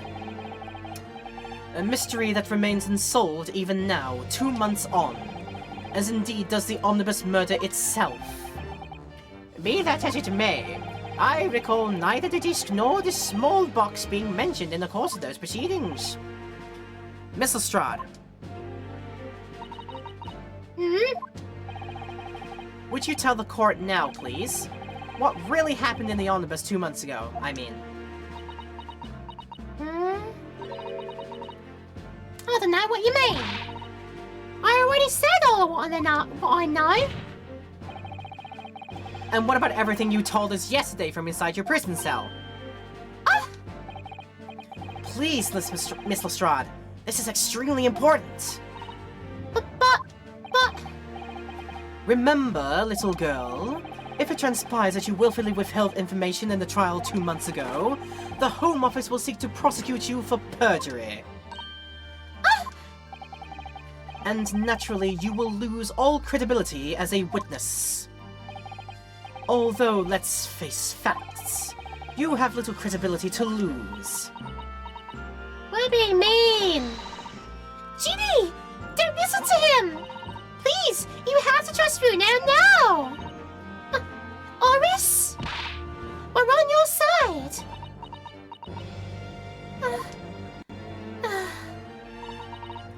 Alright then. I'll talk. It's the right choice, Gina. Well, it would seem that my learned friend is hell-bent on bringing the entire courtroom down about his ears. So be it. I must confess that I am struggling to understand what on earth is happening here. However, it would appear that Mr. McGilded's pawned articles and that extraordinary case of the omnibus harbor secrets of which we have been hitherto unaware. So, Mr. Lestrade, you will now give your testimony before the court about the events of 2 months ago. You will reveal the truth, a commodity sorely lacking in your original statements. This is it then. Everything's gonna come out. Like Van Ziek said. This could bring the whole courtroom down about my ears. But as a lawyer, I'm prepared to take that risk. We are prepared. Be prepared. The real truth of the omnibus case. Truth is, that Brickmaker Cove was in the cabin of the omnibus the whole time. When the Irishman jammed me out from under that seat, I saw that disc on the floor. All of a sudden, I had a scream from over my head and that pair on the roof deck went off to call the slops. That's when McGilded slipped the driver some tin to do a run to the pawn shop roundabout. It threatened me not to snitch. Not to say nothing to no one about what I had seen or heard. Not to say a peep. Good grief, this is outrageous! What you've just told the court bears almost no resemblance to your testimony 2 months ago. As you say, my lord. Then there's every chance I may have adjudicated in error in McGilded's trial. It sounds very much to me as if the man deliberately deceived this court in an effort to cover up the most wicked of schemes. No! I didn't think that the rich, Rothschild-esque, high society member had it in him to be, by Jove, a liar! Surely not. Really now? Without doubt, your lordship is correct. A great injustice was done in this courtroom 2 months ago. The actions of the accused in that trial, of this witness, and of my learned friend are entirely inexcusable. I don't believe it. The old trial was a farce. It was all lies. That McGilded fellow was rotten to the core, just like that pickpocket. Don't forget that lawyer from the east. They're all in it together. You're wrong, the lot of you. Mr. Naruto, the lawyer there, he didn't know nothing about it. Humbug! I don't think so. Are we really expected to believe that? He really stitched everyone up, didn't he? Was an operation to get the man off scot-free. Unforgivable. Stop. The lies have to stop. Stop. Yes, the defense made a terrible error of judgment. I intend to take full responsibility and suffer whatever consequences are deemed appropriate.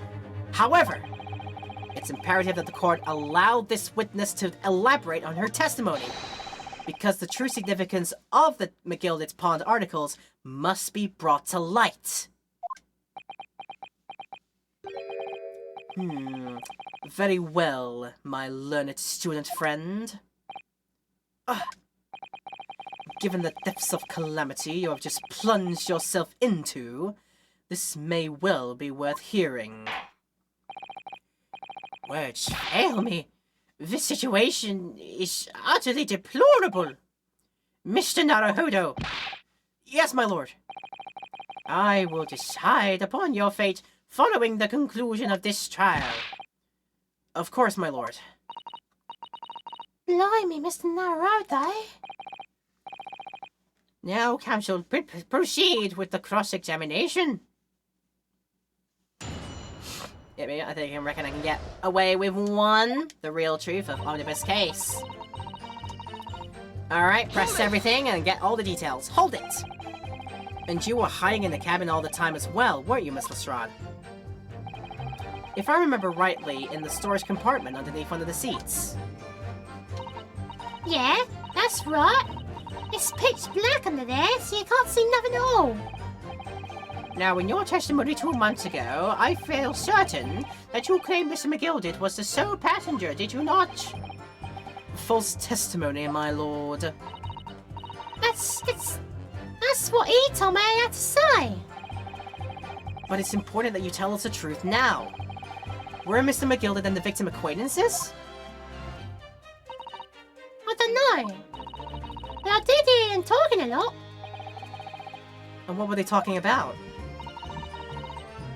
Well, I couldn't hear too well, but if I had to say, I think it was about money or something. They kept talking about buying and not buying. Perhaps business dealings of some kind. Well, anyway, they got louder and louder. It started to sound like a proper fight. I was pretty scared by then. I hardly dared to breathe. And then, all of a sudden, I heard a noise like someone keeling over in the floor. It was blooming loud and all. And I believe you let out an involuntary scream. Yeah, that's what gave me away. Okay, yeah. Incorporating those details and getting the other side of the story then, the proper sides of the story. I see. Hold it. Was the disc you saw this disc? Yeah, I reckon it probably was. It was right next to the code lying on the floor. Could this disc have belonged to the victim, perhaps? I don't know, but McGilded picked it up pretty sharp and smartish. And then he stuck the code with the knife in his belly up in the seat. What did he say to you at the time? He told me not to say a word about what I'd seen or heard to no one. About the disc and all. I was dead scared. The way he was looking at me, I thought, if I didn't go along with it, I'd get stuck with that knife too.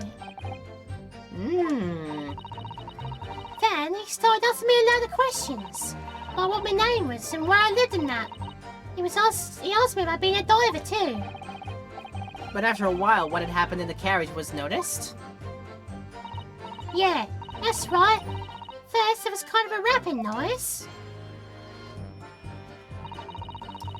And the scream from over me head and on the pair on the roof went to call off the slops, or rather the cops. Yes. Hold it! There were 2 gentlemen occupying the seats on the roof deck, I believe. That's right. I must have looked down for the skylight and noticed the guy with the knife in his guts. When they screamed, the driver pulled up the horses and Magilda got me out of sight. Out of sight? Oh, where? Back under the sea where it started off. Once the carriage came to a knoll, the 2 guys from the roof ran off to fetch the slops. If they immediately left to fetch the police, it would appear they were entirely unrelated to the incident. So, that left McGilded, the driver, and you still at the scene. Yeah. Only the driver didn't know I was there because I was under the seat. I heard the cabin door open and a voice from inside. The driver, yes. He also testified in the trial, I believe. A fellow who went by the name of Beppo, if memory serves. And it was like I know nothing. What did McGilded and the driver say to each other? I don't know what happened and stuff like that, mainly. That's when he slipped the driver's intent to do a run to the pawn shop roundabout. Yep. Hold it. That pawn shop obviously being Windybanks on Baker Street. Just a moment, Counsel. Do you mean to tell me that the driver gave false testimony in that trial as well? Perhaps the excursion to the pawnbrokery slipped his mind when he was in the stand. Indeed, Lord Van Zieks. McGilded took off his coat and gave it to the driver. He folded it up all careful-like before handing it over. When I saw him do that, I remember thinking, that coat and what's in it gotta be worth a few bob. Yeah, Gina was sure the disc must be worth more than Mr. Windybank was suggesting, wasn't she? I remember quibbling with him over the price that afternoon at the pawnbrokery. They did argue, yes they did. The driver looked pretty happy when McGilded flashed some brass in his face. He went running off in a lick. Then the bog trotter called to me and told me to cut out from the drag's cabin. Threatened me not to snitch. Not to say not one word. Right, we got nothing so far. But then let's try this now. Threatened you how exactly? Told me I'd only open the scarper if I did exactly what he said. Which included giving false testimony in court 2 months ago. Yeah, that's it. And there's one other thing he said. Which was... He told me I'd have to hang on to the ticket from the pawn shop and make sure not to lose it. The tickets? Oh, well, I never. Said that if he didn't shout to get the ticket off me before 2 months passed, I had to go to the pawn shop and pay the money to keep it in lug, to stop it being forfeited. He left me with some brass to pay for it. But really, why on earth would Mr. McGilded have done such a thing? Depositing his overcoat with a pawnbroker before the arrival of the police? It makes no sense at all. There would seem to be only one logical explanation, my lord. What McGilded had the driver deposit at Windybanks was something he didn't want the police to see. Something very important that he needed to hide at all costs. Anyway, after that, he let me go. So I led it to before the coppers showed up. Alright. Well done, Gina. It can't have been easy to tell the truth like that. Ginny's really putting her faith in you, Renelle. Yeah, and to thank her, she'll have to face a charge of perjury once the trial's over. so I need to use the time we have now to get as much information out of her as possible. It really is time to go for it. Press her on every statement. I suppose I should. Oh, and another thing. What's that? Take a look at those two. Isn't it strange that they've been whispering to each other the entire time? Yeah, that is strange. It looks like they're having a secret discussion about something. I'm not sure I'm completely comfortable with that. I wonder if there's anything I can do about it. Right. Right. They mayhaps gone too fast for certain statements and had to wait for them to react to things, potentially. Think mayhaps that would be why.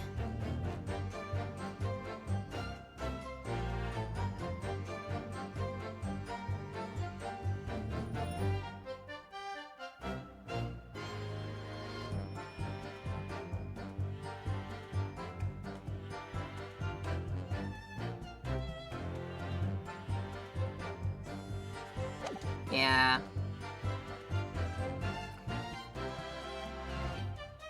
Yeah, pressing something again. Just like something in particular.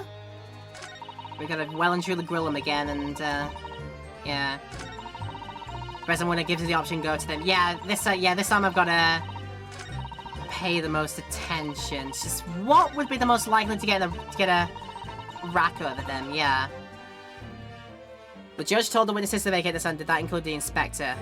I mean, technically yes. Technically yes, that would have included the inspector, but yeah, he decided to stay for some reason. Yeah, I guess go through pressing again. You were hiding under the storage compartment. You can't see nothing at all. You were the sole passenger, false testimony. That's what he told me to say. No one's reacting. I don't know. You heard them talk a lot. Couldn't hear too well. If I had to say, it was about money or something.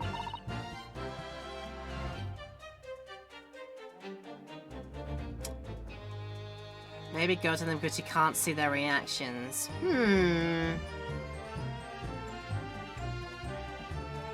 I mean, mayhaps? I can try. I don't think I'll get penalized for it. Excuse me. Hey, stop talking, you two.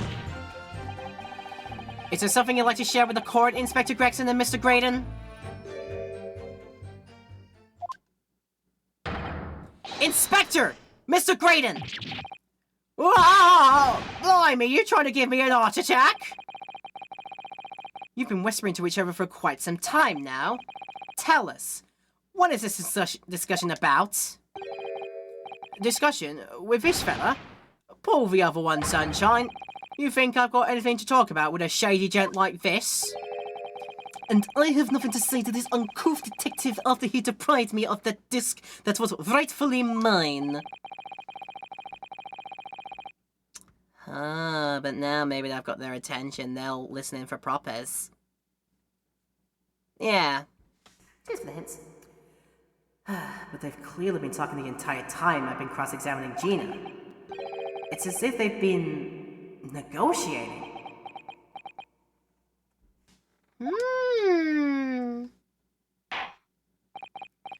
Thank you, Mr. Strad. Thank you, Counsel.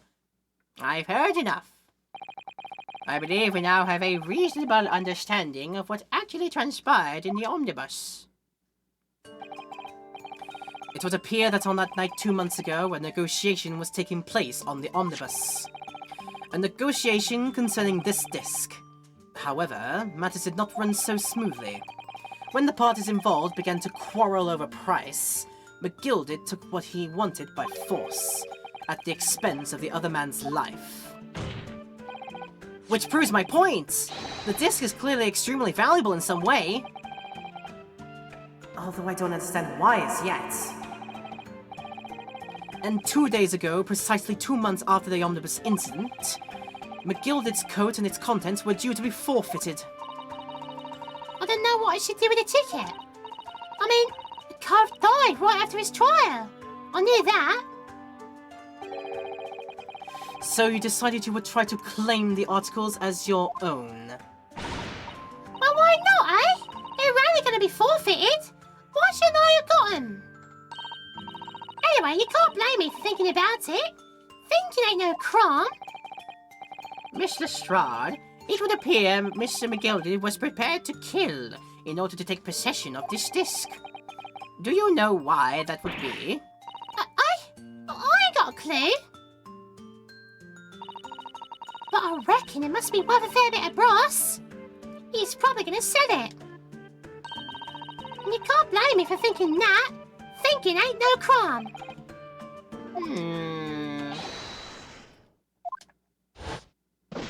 My lord! The evidence your lordship requested has been located and is ready for the court's inspection, sir. What's in the box?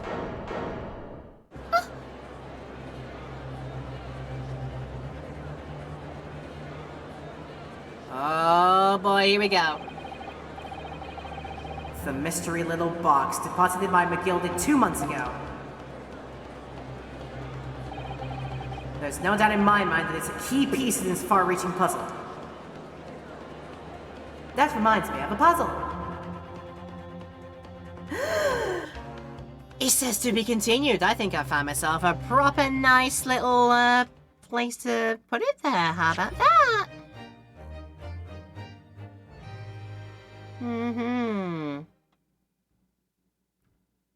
Well, that's sad. Yeah.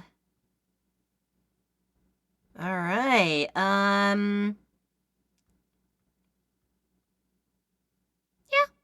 I'm prepared to say we save our progress. And there. And we'll let at least the first part of this play out so we get at least the intro to what we do. What's in the box? We will find out what's in the box when we return to this next time. I have gone for far longer than I thought I would do, but I think I've got to pause here and save this for the next time. This has been a fun time. I appreciate everybody coming in and hopefully enjoying their times around here. Do not forget, if you're watching this in the Twitch land, we will be able to have this on the YouTube land a week after we have finished this. So tune into the YouTube channel a week after this on this Thursday. Come in and you will have a chance to see this video edited with all the highlights, with all the breaks cut out and uninterrupted on the YouTube channel, Laura Petal VOD channel. Go and enjoy it over there. And if you did watch this in the YouTube channel, thank you so much for hopefully enjoying your time here. If you want to leave your likes and comments down below, please feel free. If you want to subscribe and hit the bell as well to help me out and get some push notifications for future uploads, please do that as well if you would like to. And I will see maybe some of you for... Unsure if it's going to be the conclusion, but it's definitely going to get us closer to the big reveal, and I'm looking forward to some more. For now, though, we leave you here. Thanks for watching. I love y'all so much. You've been wonderful. Hope you enjoyed it. And I hope you stay and stay awesome until the next time for the next portion of this great Ace Attorney adventure. With that said, take care of yourselves and see you next time. Bye!